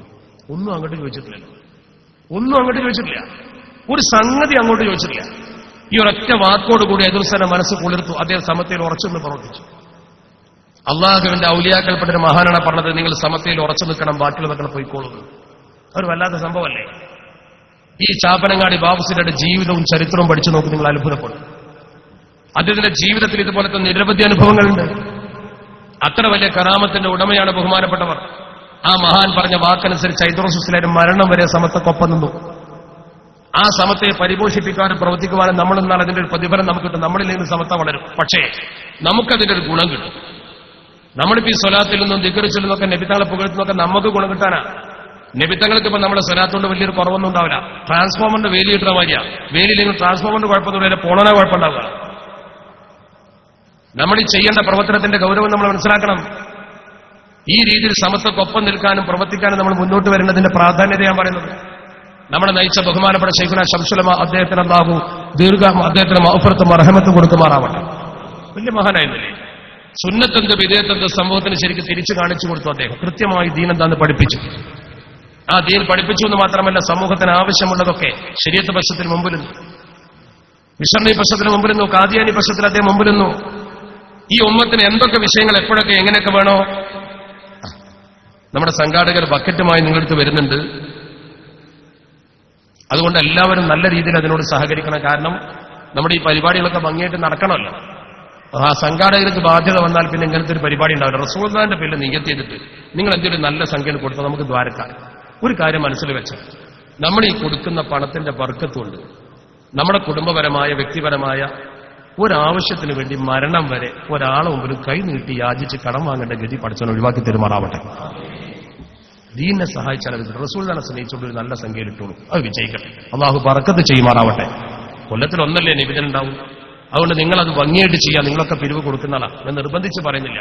നല്ല മനസ്സോടെ കൊടുത്തോ, പടച്ചറപ്പതിൽ ബർക്കത്ത്. അള്ളാഹുവേ, അതിൽ മനസ്സഴിഞ്ഞ് കൊടുക്കുന്ന ആളുകൾക്ക് മരണം വരെ അവരുടെ എന്തെങ്കിലും ഒരു ആവശ്യത്തിന് വേണ്ടി കടബാധ്യതക്കാരനാവാതെ അത് നിർവഹിക്കാനുള്ള ബർക്കത്ത് അവർക്ക് നീ നൽകണേ തമ്പുരാനെ. അതിനുവേണ്ടി കൊടുത്തു. അള്ളാഹു ഖൈർ നൽകുമാറാവട്ടെ. ഞാൻ ദീർഘിപ്പിന്നില്ല, അവസാനിപ്പിക്കുക. കാരണം ബക്കറ്റ് പിരിവ് തുടങ്ങി തന്നെ അത് അവസാനിപ്പിക്കാനുള്ള ചെറിയ സൂചനയാണ്. ഇതിന്റെ അടുത്തുണ്ടാവില്ല. അതുകൊണ്ട് എല്ലാവരും നല്ല നിലക്ക് തുടങ്ങിക്കോളും. അള്ളാഹു സുബ്ഹാനഹു വ തആല ഭാഗത്ത് ഞാൻ അവസാനിപ്പിക്കാൻ പോകും. പക്ഷേ ഞാൻ മറ്റവസരത്തിൽ വരാം. ഞാൻ ഇന്ന് ഒരു നിർബന്ധിത സാഹചര്യത്തിൽ നാട്ടിലെ തിരക്ക് നീക്കാറിയാം. നല്ല തിരക്കാണല്ലോ പോയി സമ്മേളനത്തിന്റെ തിരക്ക്. അതിന്റെ ഇടയ്ക്ക് എന്റെ ഒരു മകന്റെ കല്യാണം വരുന്നുണ്ട് അടുത്ത ദിവസം. അതിന്റെ തിരക്കിലല്ല. പിന്നെ അതിന്റെ ഇടയ്ക്ക് ഞാൻ ഇവർ പറഞ്ഞ് ഏറ്റപ്പോ അഷ്റഫ് സാഹിബ് നേരത്തെ നാട്ടിലൊക്കെ വന്ന് നിശ്ചയിച്ചപ്പോ വരാതിരുന്നാൽ ഈ സംഘടനയുമായുള്ള ബന്ധത്തിന് ഒരു കോട്ടമായിരിക്കും എന്ന് കരുതിയിട്ടാണ് വന്നത്. അതുകൊണ്ട് വരുമ്പോ പിന്നെ ഒരു ഭാഗത്തേക്കായിട്ട് വരാനും വയ്യ. നാളെ ഇതുപോലത്തെ ഒരു പരിപാടി വാഫി കോഴ്സിന്റെ പ്രചരണത്തിന് വേണ്ടി വാഫി ഓർബിറ്റിന്റെ ഭാഗമായിട്ട് ഖത്തറിൽ വെച്ചിട്ടുണ്ട്. നാളെ രാവിലെ ഖത്തറിൽ ആ പ്രോഗ്രാമിൽ പങ്കെടുത്ത് തിരിച്ചു പോകും. അള്ളാഹു യാത്ര ഖൈറാക്കട്ടെ. നിങ്ങൾ ദുആ ചെയ്യണം. നമ്മുടെ സ്ഥാപനങ്ങളുടെ നന്മകൾ അതുകൂടി പറയുമ്പോൾ ഒരു കാര്യം പ്രത്യേകം പറയാനുണ്ട്. സമത്വ കേരള ജംഇയ്യത്തുൽ ഉലമ സമൂഹത്തെ പുറകോട്ട് നയിക്കുകയാണെന്ന് പ്രസംഗിച്ച ആൾക്കാരുണ്ട്. നിങ്ങൾക്കറിയോ, ഏകദേശം നമ്മുടെ സമൂഹത്തിൽ ദാറുഹുദക്ക് തറക്കല്ലിട്ടുകൊണ്ട് ആ സ്ഥാപനത്തിന് അസ്ഥിവാരമിട്ട് ബഹുമാനപ്പെട്ട 2 സമത്വയുടെ പണ്ഡിതന്മാർ CH ഐദ്രോസ് മുസ്ലിയാരും ബഹുമാനോടെ MM ബഷീർ മുസ്ലിയാരും കുട്ടികളെ ക്ഷണിച്ചിട്ട് SSLC പോലും എഴുതിക്കൂല 11.5 വയസ്സിൽ കുട്ടികളെത്താ ഞങ്ങൾ ആ കുട്ടികളെ യോഗ്യരാക്കുമെന്ന് പറഞ്ഞപ്പോൾ കളിയാക്കിയ ആൾക്കാരുണ്ടായിരുന്നു, ആടിപ്പിച്ച ആളുകളുണ്ടായിരുന്നു. എന്തൊക്കെ പറഞ്ഞിട്ട് അവരെ കളിയാക്കിയത്? മാനിപ്പാടത്ത് ഈ കുട്ടികളെ കൊണ്ടുചെന്ന് നിങ്ങൾ എന്ത് ചെയ്യാൻ പോകുന്നു? SSLC എഴുതിക്കാതെ 11.5 വയസ്സുള്ള കുട്ടികളെ പഠിപ്പിച്ച് 12 കൊല്ലം വെറുതെയാക്കാന്നൊക്കെ ചോദിച്ചു. അന്ന് അവർക്ക് നേതൃത്വം കൊടുത്ത ഉമർലി ശിഹാബ് തങ്ങൾ പറഞ്ഞു, മറുപടി ഒന്നും പറയണ്ട, പ്രവർത്തനത്തിലൂടെ നമുക്ക് കാണിച്ചു കൊടുക്കാം. ബാപ്പുട്ടിയാജി പറഞ്ഞു, പടച്ചറപ്പ് സഹായിക്കും. ഈ 4 പേര് നിന്ന് പ്രവർത്തിച്ചു. 11.5 വയസ്സിൽ ഏറ്റെടുത്ത കുട്ടി SSLC പോലും എഴുതാതെ ഓപ്പൺ യൂണിവേഴ്സിറ്റിയുടെ പരീക്ഷ എഴുതി. ഇന്നവരെവിടേക്കെത്തി? നിങ്ങൾ നേരത്തോടെ പറഞ്ഞില്ലേ, ഓക്സ്ഫോർഡ് യൂണിവേഴ്സിറ്റി എന്ന് പറഞ്ഞാൽ ഓക്സ്ഫോർഡ് ഡിക്ഷണറി എന്ന് പറഞ്ഞാൽ ഇംഗ്ലീഷിന്റെ അപ്പോസ്തലന്മാരാ. അവരെ തിരുത്തി. ആ തിരുത്തിയ കുട്ടി എവിടുത്തായിരുന്ന? ആ തിരുത്തിയ കുട്ടി പഠിപ്പിക്കുന്നത് എവിടെയാണെന്നറിയോ? തൃപ്പനച്ചി ഉസ്താദിന്റെ പേരിലുള്ള സ്ഥാപനത്തിൽ. ഒരു കൈയിൽ ആത്മീയതയും മറുകയിൽ ഭൗതികതയും. കേരളത്തിലെ ഏറ്റവും വലിയ ആത്മീയ നേടുന്ന ബഹുമാനോട് അത്തിപ്പറ്റ ഉസ്താദ് അള്ളാഹു ദീർഘായുസ്സ് കൊടുക്കുമാറാവട്ടെ. ഒരു ഭാഗത്ത് ദിക്ർ ഹൽക്ക, മറുഭാഗത്ത് ഇംഗ്ലീഷ് മീഡിയം സ്കൂൾ. ഗ്രീസ് വാലിയിൽ സ്കൂളുണ്ട്. ആ സ്കൂളിൽ English medium school, English medium കോളേജും, ആധുനിക കോളേജ്. വെള്ളിയാഴ്ച നേരം കൊടുത്താൽ ദിക്ർ ഹൽക്ക. ഇതല്ലേ നമ്മുടെ സുന്നി? സയ്യിദ് ഹൈദരലി ശിഹാബ് തങ്ങൾ ഉറുക്കും നൂലും എഴുതി വെള്ളം മന്ത്രിച്ചുതിങ്ങനെ ഇരിക്കുക. അതേ കൈകൊണ്ട് കേരളത്തിന്റെ മന്ത്രിസഭയെ നിയന്ത്രിക്കും. അതല്ലേ പ്രത്യേകത? ആത്മീയത ഒരു കൈയിൽ, മറുകൈയിൽ കൃത്യമായി ഭൗതികത. രണ്ടും സമ്മിശ്രമായി റബ്ബന ആതിനാ ഫിദ്ദുനിയ ഹസന വഫിൽ ആഖിറതി ഹസന എന്ന് പറഞ്ഞ പോലെ. നിങ്ങൾ നോക്ക്, ദാറുദ്ദീനിലെ കുട്ടികൾ ഇന്ന് ലോകത്ത് എവിടേക്കെത്തി? BBC-യിലുണ്ട്. വാഫി കുട്ടികൾ എവിടേക്കെത്തി? വാഫി കുട്ടികൾ ഉയർന്നു വന്ന കോട്ട ട്രാൻസ്ലേറ്റർമാർ 5 കുട്ടികളാണ് PhD എടുത്തുകൊണ്ട് കെയ്റോ യൂണിവേഴ്സിറ്റിയിൽ പുറത്തിറങ്ങിയത്. 5 കുട്ടികൾ. അസീർന്നല്ല, കെയ്റോ യൂണിവേഴ്സിറ്റിയിൽ നിന്ന് പഠിക്കണം നിങ്ങൾ. കുവൈത്ത് ന്യൂസ് ഏജൻസിയുടെ 1 and only representative in India ഒരു വാഫിയാണ്. സമത്വം ഉണ്ടാക്കി വെച്ച പ്രൊഡക്റ്റാണ് ഇത്. ഇതിന് തുല്യം നിൽക്കുന്ന ഒരു പ്രൊഡക്റ്റ് ആരാണ്ടാക്കിയത്? ആത്മീയതയും ഭൗതികതയും സമ്മിശ്രമാക്കി റുസൂഖുള്ള പണ്ഡിതന്മാരെയും ഭൗതിക ലോകത്ത് ഇസ്ലാമിനെ പരിചയപ്പെടുത്താൻ കെൽപ്പുള്ള ബഹുഭാഷാ പണ്ഡിതന്മാരെയും ഓക്സ്ഫോർഡിനെ തിരുത്തുവാനും ലോകത്തെ പ്രധാനപ്പെട്ട ന്യൂസ് ഏജൻസികൾക്ക് അൽ ജസീറയുടെ കോർഡിനേറ്റർ വരെ ആകുവാൻ കെൽപ്പുള്ള പണ്ഡിതന്മാർ കേരളത്തിലെ ഒരു ഇസ്ലാമിക യൂണിവേഴ്സിറ്റിയിൽ നിന്ന് പൊങ്ങി വന്നു എന്ന് പറയുമ്പോൾ നിങ്ങൾ ഓർക്കണം. അത്ര വലിയ വിപ്ലവം സമത്വ കേരള ജംഇയ്യത്തുൽ ഉലമ സ്ഥാപിച്ചെടുത്തു. അതൊക്കെ ഇഖ്ലാസിന്റെ പണ്ഡിതന്മാർ മുമ്പിൽ നിന്നപ്പെടാം. വെറും ഇഖ്ലാസ് മാത്രമാണ് അതിന്റെ കൈമുതൽ, വേറെ ഒന്നുമില്ല. അതുകൊണ്ട് ഈ ഇഖ്ലാസ് സമൂഹത്തെ പഠിപ്പിച്ച സമത്വയുടെ ആ സന്ദേശം ഉയർത്തിപ്പിടിക്കുന്ന വലിയൊരു സമ്മേളനമാണ് വരാൻ പോകുന്നത്. നിങ്ങളെ കൊണ്ട് കഴിയുന്നതൊക്കെ നിങ്ങൾ ചെയ്യണം. നിങ്ങളെ കൊണ്ട് കഴിയുന്ന ഹെൽപ്പുകളൊക്കെ നിങ്ങൾ ചെയ്യണം. അല്ലാഹു അതൊരു മഹാസമ്മേളനമാക്കി മാറ്റാൻ നമുക്ക് തൗഫീഖ് നൽകുമാറാവട്ടെ. കൂട്ടത്തിൽ അവസാനമായി ഞാൻ പറയുന്നു, ഞാൻ അവസാനിപ്പിക്കാൻ പോകാം, ദുആ ചെയ്യണമല്ലോ. അവസാനമായി ഞാൻ പറയുന്നു, നമ്മുടെ സമുദായത്തിൽ ഇസ്ലാമിനെ പരിചയപ്പെടുത്താൻ കെൽപ്പുള്ള പ്രതിഭാസമ്പന്നർ വളർന്നു വരേണ്ട കാലമാണ്. ദീൻ എന്തെന്ന് മറ്റുള്ളവർക്ക് അറിയിച്ചു കൊടുക്കാൻ നമ്മൾ മുന്നോട്ട് വന്നില്ലെങ്കിൽ ഇസ്ലാം എന്നാൽ ഈ തീവ്രതയാണോ എന്ന് ആളുകൾ തെറ്റിദ്ധരിച്ചു പോകും. നബി തങ്ങൾ വരെ പറഞ്ഞു, നമ്മൾ അന്യായങ്ങളെ ന്യായീകരിക്കുമ്പോഴാണ് ലോകത്ത് അപകടമുണ്ടാകുന്നത്. ആ അന്യായങ്ങളെ ഒരിക്കലും നമ്മൾ ന്യായീകരിക്കാൻ പാടില്ല. നമ്മൾ ബിസ്മി ചൊല്ലി തുടങ്ങുന്നവരാ. ബിസ്മില്ലാഹിർ റഹ്മാനിർ റഹീം എന്ന വാചകത്തിൽ റഹ്മാനെ പരിചയപ്പെടുത്തുന്നത്, കാരുണ്യവാനായ പടച്ചറബിനെ പരിചയപ്പെടുത്തുന്നത് എല്ലാവർക്കും ഗുണം ചെയ്യുന്നവൻ എന്നാണ്. അള്ളാഹു എല്ലാവർക്കും, ഹിന്ദുവിനും മുസ്ലിമിനും ക്രിസ്ത്യാനിക്കും ബുദ്ധനും ജൈനനും ഒക്കെ ഗുണം ചെയ്യുന്നവൻ. അവിടെ ജാതിയില്ല, മതമില്ല. എല്ലാ വിഭാഗം ആളുകൾക്കും ഗുണം ചെയ്യുന്ന പടച്ചറബ്. അതല്ലേ അള്ളാഹു റബ്ബുൽ ഇസ്സത്തിനെ പരിചയപ്പെടുത്തുന്ന റഹ്മാന്റെ അർത്ഥം. കാരുണ്യവാനാണ് പടച്ചറബ്. അള്ളാഹുവിന്റെ ഭൂമുഖത്തെ മുഴുവൻ ആളുകൾക്കും പടച്ചറബ് കരുണ ചെയ്യുന്നുവെങ്കിൽ ഈ കാരുണ്യമാണ് പരിശുദ്ധ ഹബീബ് കാണിച്ചത്. ഈ കാരുണ്യമാണ് പൂർവീക പണ്ഡിതന്മാർ കാണിച്ചത്. ഈ കാരുണ്യമാണ് ഇബ്രാഹിമി മില്ലത്ത്, വത്തബിഉ മില്ലത്ത ഇബ്രാഹിമ ഹനീഫ. അള്ളാഹുവിന്റെ പരിശുദ്ധ ഖുർആൻ പറഞ്ഞു, വത്തബിഉ മില്ലത്ത ഇബ്രാഹിമ ഹനീഫ. നിങ്ങൾ ഇബ്രാഹിം നബിയുടെ മില്ലത്ത് പിന്തുടരണേ. ഏകദൈവ വിശ്വാസത്തിന്റെ കടുകട്ടിയുള്ള ഇബ്രാഹിം നബി തങ്ങൾ. ഒറ്റ ഉദാഹരണം, സഹിഷ്ണുതയുടെ ഉദാഹരണം. മഹാനായ ഇബ്രാഹിം നബി തങ്ങൾ തന്റെ വീട്ടിൽ ഇരിക്കുന്നു. ഇബ്രാഹിം നബി തങ്ങൾ വീട്ടിൽ ഇരിക്കുമ്പോൾ ജൂതൻ വീട്ടിലേക്ക് വരുന്നു. ആ ജൂതൻ വീട്ടിലേക്ക് വന്നുകൊണ്ട് ചോദിക്കുന്നു, നബിയെ, ഞാൻ ഇന്ന് നിങ്ങളുടെ അതിഥിയാണ് കേട്ടോ, എന്നെ നിങ്ങൾക്ക് അതിഥിയായി സ്വീകരിക്കാമോ? ഇബ്രാഹിം നബി എടുത്തടിച്ച ഉടനെ മറുപടി പറഞ്ഞു, ഇൻ അസ്ലംത അളഫ്തുക, മുസ്ലിമാകാമെങ്കിൽ നിന്നെ ഞാൻ അതിഥിയാക്കാം, മുസ്ലിം അല്ലെങ്കിൽ നീ എന്റെ അതിഥിയല്ല. അയാൾ പറഞ്ഞു, ഞാൻ മുസ്ലിമാകാൻ വന്നതല്ല, എനിക്ക് നിങ്ങൾ ആതിഥ്യം വരണമോ? ഇബ്രാഹിം നബി വീണ്ടും പറഞ്ഞു, ഇൻ അസ്ലംത അളഫ്തുക, മുസ്ലിമാണോ നിനക്ക് ഞാൻ ആതിഥ്യം തരാം. അയാൾ നിരാശനായി മടങ്ങിപ്പോയി. നിരാശനായി മടങ്ങിപ്പോകുന്ന ആ വ്യക്തി വഴിയിലൂടെ നടന്നു പോകുമ്പോൾ അള്ളാഹുവിന്റെ സന്ദേശവുമായി നസലൽ അമീനു മലക്ക് ജിബ്രീൽ അലൈഹിസ്സലാം. ജിബ്രീൽ അലൈഹിസ്സലാം വന്നിട്ട് ഇബ്രാഹിം നബിയോട് ചോദിച്ചു, ഇബ്രാഹിം നബിയെ, നിങ്ങളായി ഇറക്കി വിട്ട മനുഷ്യനെ കുറിച്ച് അന്നൊരു കാര്യം പറയുന്നുണ്ട്, എന്താന്ന് ചോദിച്ചു. അള്ളാഹ് പറഞ്ഞു, നഹ്നു നർസുഖുഹു മുൻദു 70 സന, 70 കൊല്ലമായിട്ട് അവന് ഭക്ഷണം കൊടുക്കുന്ന ആള് ഞാനാ. അള്ളാഹ് പറയാം, 70 വയസ്സായി എന്നേരം ഇബ്രാഹിം നബിക്ക് അപ്പോഴാണ് മനസ്സിലാവും, 70 വർഷമായിട്ട് ആ മനുഷ്യന് ഭക്ഷണം കൊടുക്കുന്ന പഠിച്ചോ ഞാനാ. വഹുവ അലാ കുഫ്രിഹി, ഓൻ കാഫിറാണ്. സത്യനിഷേധിയായ മനുഷ്യന് 70 കൊല്ലമായി ഭൂമുഖത്ത് ഞാൻ ഭക്ഷണം കൊടുക്കുന്നു. അള്ളാഹ് പറയാം, വലോ അളഫ്ത യൗമൻ, ഒരു ദിവസം അവന് ഭക്ഷണം കൊടുത്താൽ ഫമാ അലൈക, നിങ്ങൾക്ക് എന്താ? ഒരു ദിവസം അയാളെ വിളിച്ചൊന്ന് ഭക്ഷണം കൊടുത്താൽ നിങ്ങൾക്ക് എന്താ പറ്റുക? ഇബ്രാഹിം നബി ബേജാറായി പോയിട്ട് പിടിച്ചു കൊടുത്ത് ഭക്ഷണം വളർത്തി കൊടുത്തു. ഇയാൾ ചോദിച്ചു, നിങ്ങൾക്ക് എന്തൊരു മാറ്റം? ഇബ്രാഹിം നബി തങ്ങൾ പറഞ്ഞു, എന്റെ പഠിച്ചറപ്പ് ഇങ്ങനെയാ പറഞ്ഞത്, ഭക്ഷണം കൊടുക്കുന്നിടത്ത് ജാതി നോക്കാൻ പാടില്ല, സഹായം കൊടുക്കുന്നിടത്ത് ജാതി നോക്കാൻ പാടില്ല എന്ന് പറഞ്ഞു. ഇയാളത് കേട്ടു. അപ്പോൾ 70 കൊല്ലം ഞാൻ ആ ദൈവത്തെ ധിക്കരിച്ചാണ് നടന്നത്, അതുകൊണ്ട് ഞാനിനി നിങ്ങളെ മാർഗം സ്വീകരിക്കുകയാണ്. ഇയാള് ആദിത്യം കൊടുത്തതുകൊണ്ട് മുസ്ലിം ആയതല്ല, മുസ്ലിം ആയതുകൊണ്ട് ആദിത്യം കൊടുത്തതല്ല. പിന്നെന്താ? ഇയാളോടുള്ള പെരുമാറ്റം അങ്ങനെ ആയപ്പോഴത്തേന് മനസ്സിലായി. ഇബ്രാഹിം നബിയോട് പോലും അല്ലാഹ് പറഞ്ഞത് അങ്ങനെ, നമ്മൾ സ്നേഹിക്കുന്ന വിധത്തിൽ ഒരാൾ സ്നേഹത്തിന്റെ വിഷയത്തിൽ, ധർമ്മത്തിന്റെ വിഷയത്തിൽ, സഹായത്തിന്റെ വിഷയത്തിൽ പച്ചക്കരളുള്ള ഏത് ജീവിക്ക് എന്ത് കൊടുത്താലും നിങ്ങൾക്ക് ഗുണം കിട്ടുന്ന. പട്ടിക്ക് വെള്ളം കൊടുത്താലും സ്വർഗത്തില. ഒരു ചെടി നിങ്ങളെ കയ്യിൽ കിട്ടിയാൽ, മാ മിൻ മുസ്ലിമിൻ യസ്റഉ സറഅൻ ഔ യഗ്രിസു വർസൻ, ഒരു കൃഷിയോ ഒരു ചെടിയോ നിങ്ങൾ നടുകയോ കൃഷി ചെയ്യുകയോ ചെയ്താൽ ഇല്ലാ കാനത്തിൽ ലഹു സദഖ, സദഖന്റെ കൂലി കിട്ടാതിരിക്കില്ല. എത്രത്തോളം? അതേ ഹദീസിൽ പറഞ്ഞു, ഫയഖുലു മിൻകു ഇൻസാനുൻ ഔ തൗറുൻ ഔ ബഗീമ, അത് മൃഗം തിന്നാലും പക്ഷി തിന്നാലും ആര് തിന്നാലും നമ്മുടെ പോളിസി എന്താ ലോകത്ത്? മുസ്ലിമിന്റെ പോളിസി എന്താ? മുസ്ലിമിന്റെ പോളിസി പറഞ്ഞു, അഷ്റഫുൽ ഖൽഖ് മുഹമ്മദ് സ്വല്ലല്ലാഹു അലൈഹി വസല്ലം, കോടാനുകോടി മനുഷ്യരുടെ ലോകത്ത് മുസ്ലിമിന് ഒറ്റ പോളിസി ഉണ്ടാ, എന്താ? മനുഷ്യൻ എന്ന് പറഞ്ഞ സാധനം ഇമ്മാ അഖും ഫിദ്ദീൻ ഔ നദീറു ഖൽഖ്, മൂന്നാമത്തൊന്നില്ല. ആരും പറഞ്ഞാൽ സമ്മതിക്കാൻ പറ്റില്ല. ഇസ്ലാമിന്റെ കാഴ്ചപ്പാടതാ, ഇമ്മാ അഖും ഫിദ്ദീൻ ഔ നദീറു ഖൽഖ്, ഒന്നുകിൽ ഇസ്ലാമിന്റെ സഹോദരൻ മുസ്ലിം, അല്ലെങ്കിൽ നദീറു ഖൽഖ്. നദീറു ഖൽഖ് എന്ന സമസൃഷ്ടി, ഒന്നുകിൽ മുസ്ലിമായ സഹോദരൻ അഖും ഫിദ്ദീൻ, അല്ലെങ്കിൽ നദീറു ഖൽഖ്, സമസൃഷ്ടി. നമുക്കുള്ള എല്ലാ അവകാശവും മനുഷ്യനെന്ന രീതിയിൽ ഓനുണ്ടാവും. സമസൃഷ്ടി എന്നാ പറഞ്ഞത്. ഒന്നുകിൽ സമസൃഷ്ടി, അല്ലെങ്കിൽ ഇസ്ലാമിന്റെ സഹോദരൻ. മൂന്നാമത്തൊന്നില്ല. വർഗീയതയില്ല, ജാതീയതയില്ല. ഇത് പഠിപ്പിച്ച ലോകത്ത് ഒറ്റ നേതാവേ ഉണ്ടായിട്ടുള്ളൂ, അത് അഷ്റഫുൽ ഖൽഖ് മുഹമ്മദ് മുസ്തഫ. ആ പരിശുദ്ധ തിരുതര അംഗീകരിച്ചുകൊണ്ട് ലോകത്തിന് വളരാൻ കഴിഞ്ഞാൽ സമാധാനത്തിന്റെ മാർഗത്തിലേക്ക് ലോകത്തെ കൊണ്ടുവരാൻ പറ്റും. അതുകൊണ്ടാണ് നബിത്തങ്ങൾ അങ്ങനെ പഠിച്ചിട്ട് മഹാന്മാർ പറഞ്ഞത്, ഈ മനുഷ്യൻ ലോകത്ത് തുല്യതയില്ലാത്ത ആളാണ്. As regards of all the standards, ഏത് മാനദണ്ഡം വെച്ച് നോക്കോ, by which the human greatness may be measured. ഒരു മനുഷ്യന്റെ വൽപ്പം അളക്കാൻ ഏത് മാപ്പിനെ കൊണ്ടുവന്നോ, എങ്ങനെ അളന്നോ? ഒരു നേതാവ് എന്ന നിലക്കോ, ഒരു പോരാളി എന്ന നിലക്കോ, ഒരു അധ്യാപകൻ എന്ന നിലക്കോ, ഒരു കുടുംബനാഥൻ എന്ന നിലക്കോ, എങ്ങനെ വേണമെങ്കിലും അളന്നോ? We may well ask, നമ്മൾ ഉറക്കെ ചോദിക്കും, is there any man greater than he? Is there any man greater than he? ഇതിനേക്കാൾ വലിയൊരു മനുഷ്യൻ ഈ ദുനിയാവിൽ വേറുണ്ടോ എന്ന് നമ്മൾ ചോദിക്കുമെന്ന് പറഞ്ഞത് ബോസ്വർത്ത് സ്മിത്ത് എന്ന് പറയുന്ന മുസ്ലിം അല്ലാത്ത എഴുത്തുകാരനാണ്. ലോകം പ്രശംസിച്ച പരിശുദ്ധ ഹബീബ് അഷ്റഫുൽ ഖൽഖ് മുഹമ്മദ് മുസ്തഫ. ആ പരിശുദ്ധ തിരുദൂതനാണ് ലോകത്തിന് മാതൃക. ആ തിരുദൂതര മൗലിദ് നമ്മളിങ്ങനെ ഓതിയാൽ ഒരു لك أشكو فيه يا سيدي خير النبي الصلاة على النبي.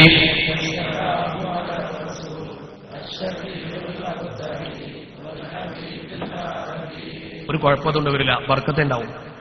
അത് ഏത് വീട്ടിൽ ഓതിയാലും ആ വീട്ടിൽ ബർക്കത്തിറങ്ങുമെന്ന് മഹാന്മാർ പറഞ്ഞു. ഞാൻ നേരത്തെ പറഞ്ഞല്ലോ, ഇമാം ജലാലുദ്ദീൻ സുയൂത്തി തങ്ങൾ പറഞ്ഞു, മുസ്ലിങ്ങൾ ഇങ്ങനെ ഒരുമിച്ച് കൂടി ഒരു സ്ഥലത്ത് വെച്ചോ വീട്ടിൽ വെച്ചോ അത് ഓതിയാൽ ആ മക്കാലുള്ള ആളുകളെ മുഴുവൻ അള്ളാഹു റഹ്മത്ത് കൊണ്ട് പൊതിയും.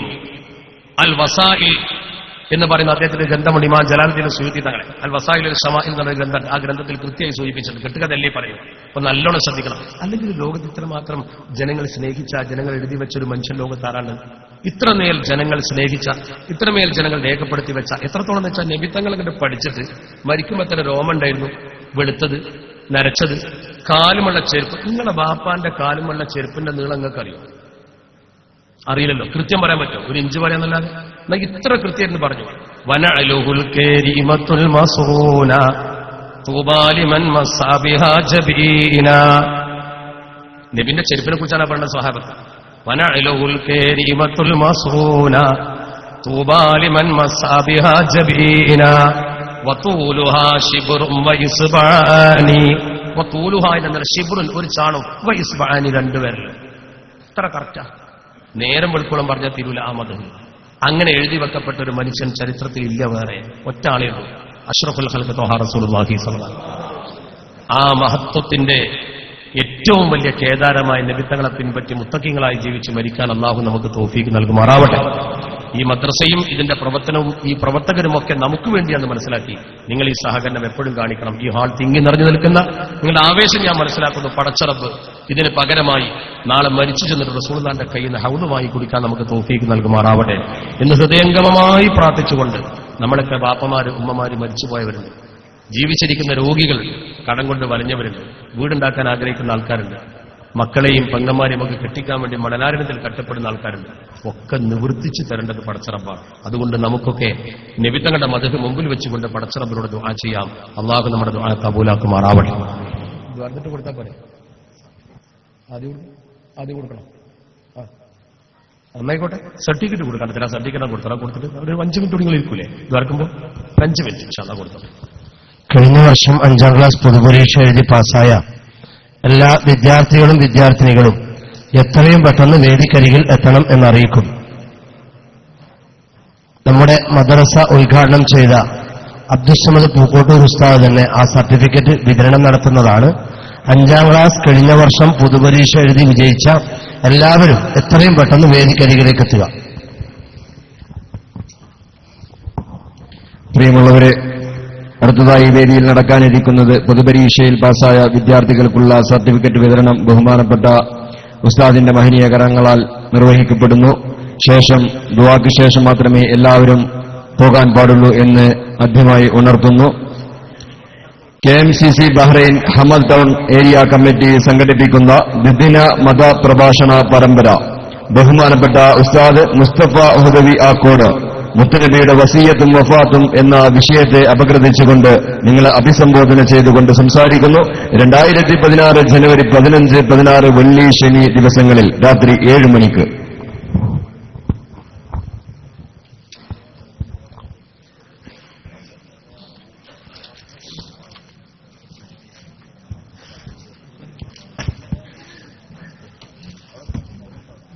ഒന്നാം സ്ഥാനം നേടിയിരിക്കുന്നത് ഫാത്തിമ ഹുദ, 2ാം സ്ഥാനം നേടിയിരിക്കുന്നത് ഫാത്തിമ ഹന.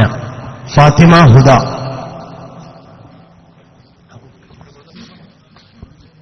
ആദരണീയരായ പൂക്കോട്ടൂർ ഉസ്താദിനെ സർട്ടിഫിക്കറ്റ് വിതരണത്തിന് വേണ്ടി ക്ഷണിക്കുന്നു. 2ാം സ്ഥാനം ഫാത്തിമ ഹന്ന. അല്ലാഹു അക്ബർ വലില്ലാഹിൽ ഹംദ്. മുഹമ്മദ് നാസിഫ് ഇബ്നു ഫൈസൽ.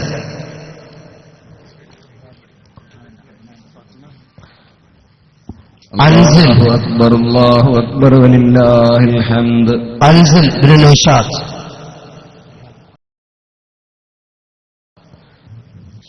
നിഹാൽ ഇബ്നു നൂറുദ്ദീൻ. അല്ലാഹു അക്ബർ വലില്ലാഹിൽ ഹംദ്.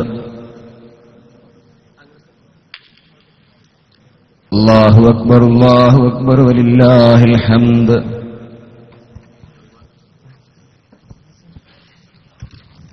അനസ്. അല്ലാഹു അക്ബർ വലില്ലാഹിൽ ഹംദ്.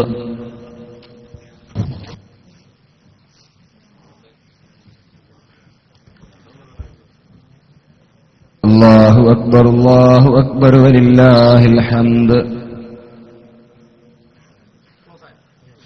വിജയികൾക്ക് സമസ്തയുടെ 1000 അഭിനന്ദനങ്ങൾ അറിയിക്കുന്നു.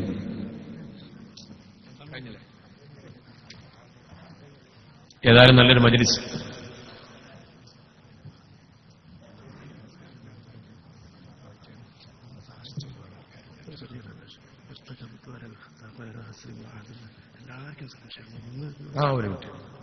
അദ്ദേഹം ഒറ്റ കാര്യം, അദ്ദേഹം ഒരു കാര്യം ചോദിച്ചപ്പോൾ പിന്നെ പറയണല്ലോ.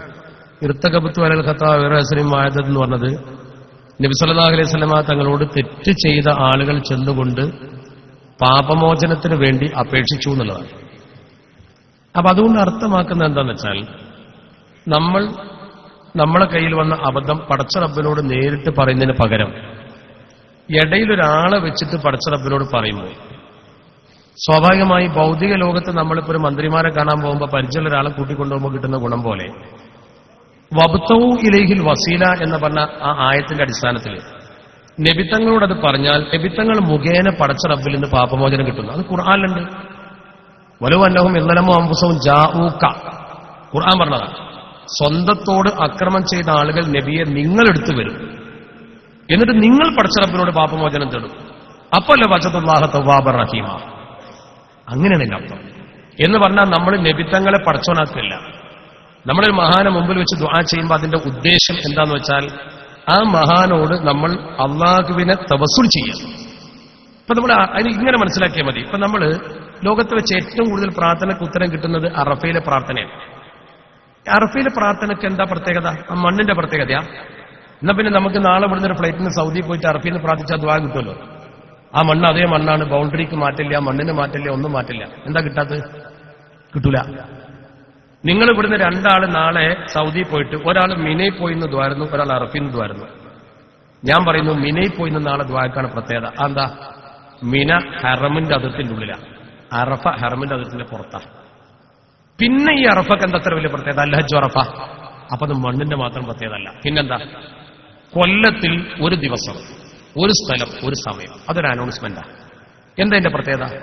കൊല്ലത്തിലൊരു ദിവസം, ഒരു സ്ഥലം, ഒരു സമയം. ലോകത്തെ എല്ലാ സ്വാലിഹ്യങ്ങളോട് ഒരുമിച്ചു, എല്ലാ നല്ല മനുഷ്യന്മാരും സ്വാലിഹ്യങ്ങളുടെ ദുആയിലും നമ്മളും പെടുകയാണ്. ഇല്ല ആബന്ന മുസീഹും, ആ മോശപ്പെട്ട ആളുകളുടെ കൂട്ടത്തിൽ വിമുഹ്സിനിക്കും. നല്ലൊരു മോശപ്പെട്ട ആൾക്കാരെ കൂടെ കൂടുമ്പോൾ ഓൽക്കാണ് ഉത്തരം കിട്ടുകയാണ്. അതന്നെ.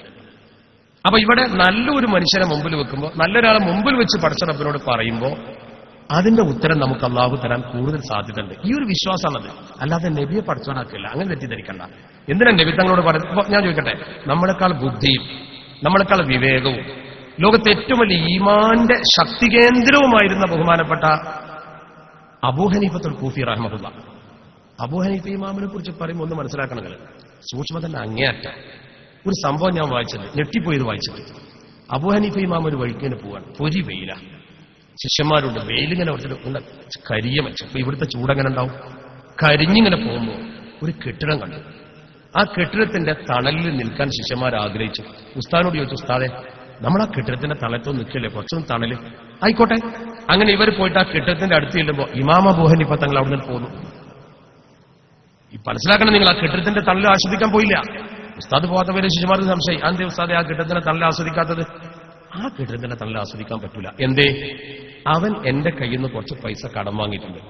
ആ കടം വാങ്ങിയ പൈസ തിരിച്ചു തന്നിട്ടില്ല. എന്റെ പൈസ ഇപ്പോ അവന്റെ കയ്യിലുണ്ട്. കുല്ലു കറന്നു, ഏത് കടവും ജറനപ്പഴ ഒരു നെഫ് അതുകൊണ്ട് ഉണ്ടാക്കിയാൽ ബഹുവരീപൻ, അത് പലിശ. നോക്കുങ്ങൾ, എന്റെ പൈസ അവന്റെ കയ്യിലുള്ളപ്പോ ഓന്റെ ബിൽഡിങ്ങിന്റെ തണൽ ഞാൻ കൊണ്ടാൽ പലിശയുടെ ഇനത്തിൽ പെടും. സാധ്യത ഉണ്ട്. ഓൻ പൈസ കൊടുക്കേറ്റോ ഓനോട് വിരോധമുണ്ടായിട്ടോ അല്ല. ഒരാൾക്ക് പൈസ കടം കൊടുത്തുകൊണ്ട് അവൻ ആനുകൂല്യം പറ്റാൻ പോയാൽ പലിശയുടെ ഇനത്തിൽ പെടാൻ സാധ്യത ഉണ്ട്.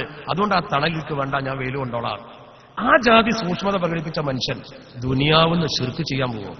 റസൂലുള്ളാഹിന്റെ റൗദിന് മുമ്പിലാണ് ചെന്നിട്ട് കാര്യമാണ്. എന്താ പറഞ്ഞത്? അനത്വാമി ഉംബിൽ ജൂദി മിൻക വലം യകുൻ ലിഅബീ ഹനീഫത ഫില്ലനാമി സിവാക. നബിയേ, എനിക്ക് നിങ്ങളല്ലാതെ വേറെ ആരും ഇല്ലട്ടോ. എന്താ അള്ളാഹിനോട് പറഞ്ഞ പോലെ?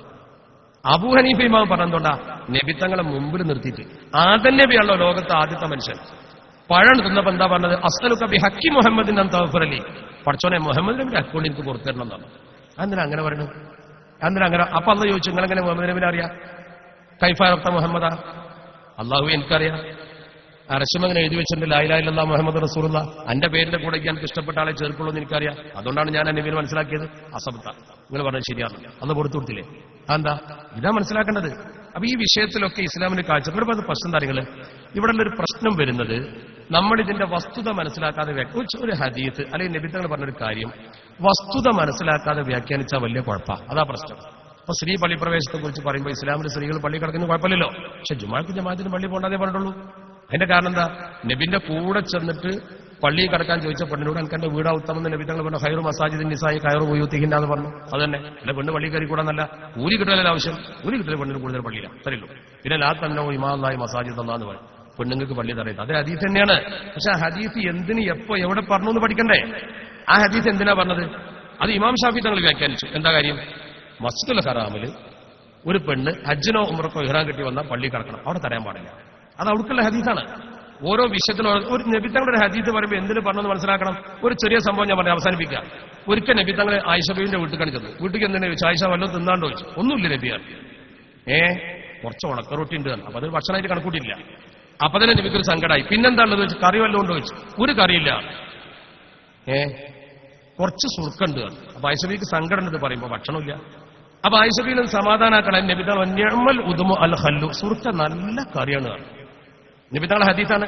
ഈ ഹദീസ് കിതാബിൽ വായിച്ചുകൊണ്ട് നമ്മളാണ് മുറുക്കി പിടിച്ചുകൊണ്ട് 4 ദിവസം സുർക്ക ഒന്നായിട്ടൊരു കൂട്ടി നോക്കിയ സുന്നത്തിന് ഡോക്ടർക്ക് നിന്ന് പോരാൻ കൂടില്ല. കാരണം എന്താ? അത് നാട്ടുകാരോട് സുർക്ക കൂട്ടാനുള്ള ഹദീസല്ല. അതുകൊണ്ട് തന്നെ അത് നാട്ടുകാർക്ക് സുർക്ക കൂട്ടാനുള്ള ഹദീസല്ലത്. അത് ആയിഷബീനെ സോപ്പിടാനുള്ള ഹദീസാണ്. നബിത്തങ്ങൾ എന്ത് എവിടെ എല്ലാത്തമ്മനോ ഇമാനായി മസാജിദ് എന്ന് പറഞ്ഞാൽ പെണ്ണുങ്ങളൊക്കെ കൂടി പള്ളിക്ക് വെച്ചുകൊണ്ടുള്ള ഹദീസല്ലത്. വിഷയത്തിന്റെ മർമ്മം പഠിക്കണം. അത് പറഞ്ഞാൽ ഒരു ക്ലാസ് നമുക്ക് വേറൊരു കിട്ടി. നമുക്ക് പിന്നെ നോക്കാം. അള്ളാഹു തൗഫീഖ് നൽകുമാറാവട്ടെ. ഇവിടെ പണ്ഡിതന്മാരും ഇഷ്ടംപോലെ നബിമാരും അതുപോലെ തന്നെ അനുബിമാരൊക്കെ ഇവിടെ ഉണ്ട്. മുറഫാറുഖ് ഉദവിയൊക്കെല്ലാം ഇരിക്കുന്നു ഉഷാറായിട്ട് നിങ്ങൾ പറയിപ്പിക്കേണ്ട. അപ്പൊ അതുകൊണ്ട് അവരൊക്കെ അത് വിശദീകരിച്ചു തരും. അള്ളാഹു നമ്മെ അനുഗ്രഹിക്കുമാറാവട്ടെ.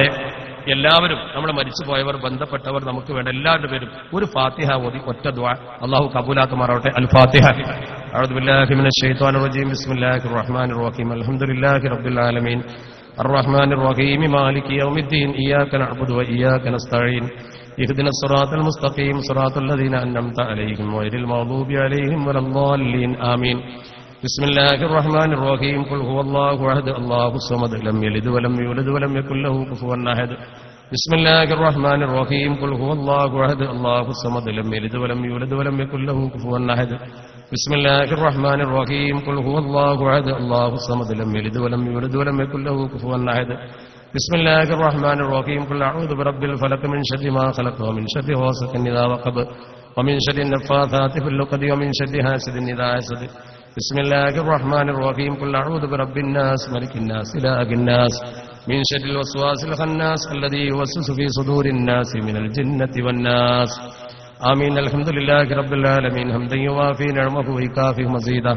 اللهم صل وسلم وبارك على رسولك سيدنا محمد وعلى آل سيدنا ومولانا محمد اللهم أوصل وبلغ مثل ثواب ما قرأناه وما صليناه منا إلى حضرة النبي المصطفى محمد صلى الله عليه وسلم وإلى أرواح آبائه وإخوانه من الأنبياء المرسلين وإلى أرواح صحابه البدرين الوهدين وبقية الصحابة والقرابة كلهم أجمعين اللهم انفعنا بهم في الدارين يا رب العالمين وإلى أرواح سائر الأولياء والعلماء والشهداء والصالحين اللهم أمدنا بمددهم وانصرنا بنصرهم واحفظنا بحفظهم واهمنا بحمايتهم يا رب العالمين اللهم إنا نسألك بحقهم وبجاههم أن تبارك لنا في جميع أمورنا سيما في اجتماعنا بركة تامة دائمة كما باركت على عبادك الصالحين واحفظنا واحفظ أهالنا واحفظ من حضر هاهنا من جميع الآفات والمصيبات والأعداء والأمراض وأن تشفي أمراضنا وأمراض مرضانا شفاء تاما لا يغادر سقما ولا ألما نسألك اللهم من كل هم فرجا ومن كل ضيق مخرجا ومن كل فاحشة سترا ومن كل بلية عافية اللهم أوصل ثواب قراءتنا إلى حضرة من ماتوا من أقربائنا يا رب العالمين اللهم إن كانوا معذبين في قبورهم فارفع العذاب عنهم بمحض فضلك وكرمك يا الله اللهم نور قبرهم بنور القرآن اللهم شرف قبرهم بشرف القرآن اللهم وسع قبرهم مد البصر ببركة القرآن اللهم آت كتابهم بأيمانهم وحاسبهم حسابا يسيرا اللهم أظلنا وأظلهم تحت ظل عرشك يوم لا ظل إلا ظلك واسقنا واسقهم من كأس حبيبك محمد صلى الله عليه وسلم شربة هنيئة مليئة لا نظمأ بعدها أبدا اللهم بارك لنا في جميع أمورنا في كسبنا وفي سائر معاملاتنا وفي أموالنا وفي أولادنا وفي أزواجنا وفي أنفسنا وأنفاسنا بركة تامة دائمة كما باركت على عبادك الصالحين. اللهم ارزق لكل واحد منا كسبا يليق لمعيشتنا وارزقنا أولادا صالحا ينفع لنا في ديننا ودنيانا. اللهم كن لنا صاحبا في سفرنا وحذرنا وخليفة في أهلنا وطمس على وجوه أعدائنا وعلى أعدائك وأعداء الدين.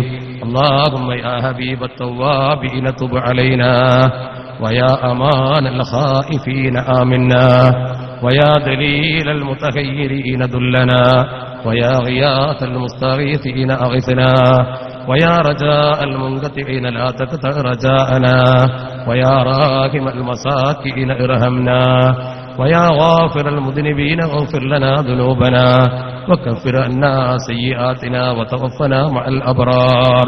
അർഹമുർറാഹിമായ തമ്പുരാനെ, ഞങ്ങൾ ഒരുമിച്ച് കൂടിയത് നിന്റെ ഹബീബിനെ സ്നേഹിച്ചുകൊണ്ടാണ്. അതിന്റെ ഒറ്റ കാരണം കൊണ്ട് ഞങ്ങളെ ഈമാനെ നീ വർദ്ധിപ്പിച്ചു തരണേ റബ്ബേ. പടച്ചവനെ, ഈ സദസ്സിൽ ഒത്തുകൂടിയവരുടെ ഹൃദയത്തിലുള്ള നല്ല മുറാദുകളെ ഹാസിലാക്കണേ അല്ലാഹ്. പടച്ചവനെ, ഞങ്ങളുടെ ദോഷങ്ങളൊക്കെയും നീ പുറത്തു തരണേ തമ്പുരാനെ. ഞങ്ങളുടെ മാതാപിതാക്കളുടെ ദോഷങ്ങളെ പൊറുക്കണേ റബ്ബേ. പടച്ചവനെ, ഞങ്ങളുടെ കൂട്ടത്തിലുള്ളവരുടെ എല്ലാ രോഗങ്ങൾക്കും നീ ശിഫ നൽകണേ അല്ലാഹ്. പടച്ചവനെ, ഞങ്ങളുടെ മക്കളിൽ, ഭാര്യമാരിൽ, ബന്ധുക്കളിൽ, വേണ്ടപ്പെട്ടവരിൽ, മാതാപിതാക്കളിൽ ഉള്ള എല്ലാ രോഗങ്ങളും നീ തന്നെ ശിഫയാക്കി തരണേ റബ്ബേ. പടച്ചവനെ, മാരക രോഗങ്ങൾ കൊണ്ട് ഞങ്ങളെ പരീക്ഷിക്കല്ല അല്ലാഹ്. അപകട മരണങ്ങൾ ഞങ്ങൾക്ക് വിധിക്കല്ല തമ്പുരാനെ. ശരീരം കീറി മുറിക്കപ്പെടുന്ന രോഗം നൽകല്ല റബ്ബേ. ക്യാൻസർ പോലെ, കിഡ്നി രോഗം പോലെ, ഹൃദ്രോഗം പോലെ സമ്പത്തും ശരീരവും ഒരുമിച്ച് നശിപ്പിക്കുന്ന രോഗം നൽകല്ല തമ്പുരാനെ. പടച്ചവനെ, ചെറുപ്പത്തിൽ അപകടം പറ്റിയോ വളരെയേറെ പ്രായമായോ ഒരുപാട് കാലം രോഗിയായി കിടക്കുമ്പോൾ പരിപാലിക്കുന്നവർക്കൊരു വെറുപ്പ് വരും. പടച്ചവനെ, മറ്റൊരാൾക്ക് ഭാരമാക്കി ആ വിധത്തിൽ ഞങ്ങളെ കിടത്തി നരകിപ്പിക്കല്ലേ അല്ലാഹ്. പടച്ചവനെ, പ്രായമേറെയാകുമ്പോൾ അത്തരമൊരു ഗതിയെ തൊട്ട് ഞങ്ങളെ കാക്കണേ തമ്പുരാനെ. പടച്ചവനെ, ഈ മജ്ലിസ് ഒരുക്കുവാൻ കഷ്ടപ്പെട്ട ഒരുപാട് ചെറുപ്പക്കാരുണ്ട് ഇവിടെ. ഈ ശാഖയെ നിലനിർത്തുന്ന ഒരുപാട് അധ്വാനിക്കുന്ന പ്രവർത്തകരുണ്ട്. അവരുടെ കാര്യം നീ ഏറ്റെടുത്തവർക്ക് ഖൈറ് നൽകണേ അല്ലാഹ്. പടച്ചവനെ, ദീനിനു വേണ്ടി അവർ പ്രവർത്തിക്കുന്നത് പോലെ അവരെ കാര്യങ്ങളൊക്കെ നീ എളുപ്പമാക്കി കൊടുക്കണേ തമ്പുരാനെ. അവർക്ക് നേതൃത്വം കൊടുക്കുന്ന പണ്ഡിതന്മാർക്ക് ഖൈറ് നൽകണേ റബ്ബേ. പടച്ചവനെ, സദസ്സിൽ ഞങ്ങൾ ഒരുമിച്ചതുപോലെ നിന്റെ ജന്നാത്തുൽ ഫിർദൗസിൽ ഞങ്ങളെ ഒന്നിപ്പിക്കണേ തമ്പുരാനെ. പടച്ചവനെ, ഞങ്ങളെ കുടുംബജീവിതം ഖൈറാക്കണേ അല്ലാഹ്. മക്കളെ സ്വാലിഹീങ്ങളാക്കി തരണേ തമ്പുരാനെ. ജീവിച്ചിരിക്കുന്ന മാതാപിതാക്കൾക്ക് ഖൈറ് നൽകണേ റബ്ബേ. മരിച്ചുപോയവരുടെ ഖബറിലേക്ക് സ്വർഗ്ഗത്തിൽ നിന്നൊരു കവാടം തുറന്നു കൊടുക്കണേ തമ്പുരാനെ. ഞങ്ങൾക്ക് വേണ്ടി പ്രവർത്തിക്കുന്ന ഞങ്ങളുടെ ഭാര്യമാർക്ക് ആഫിയത്ത് നൽകണേ റബ്ബേ.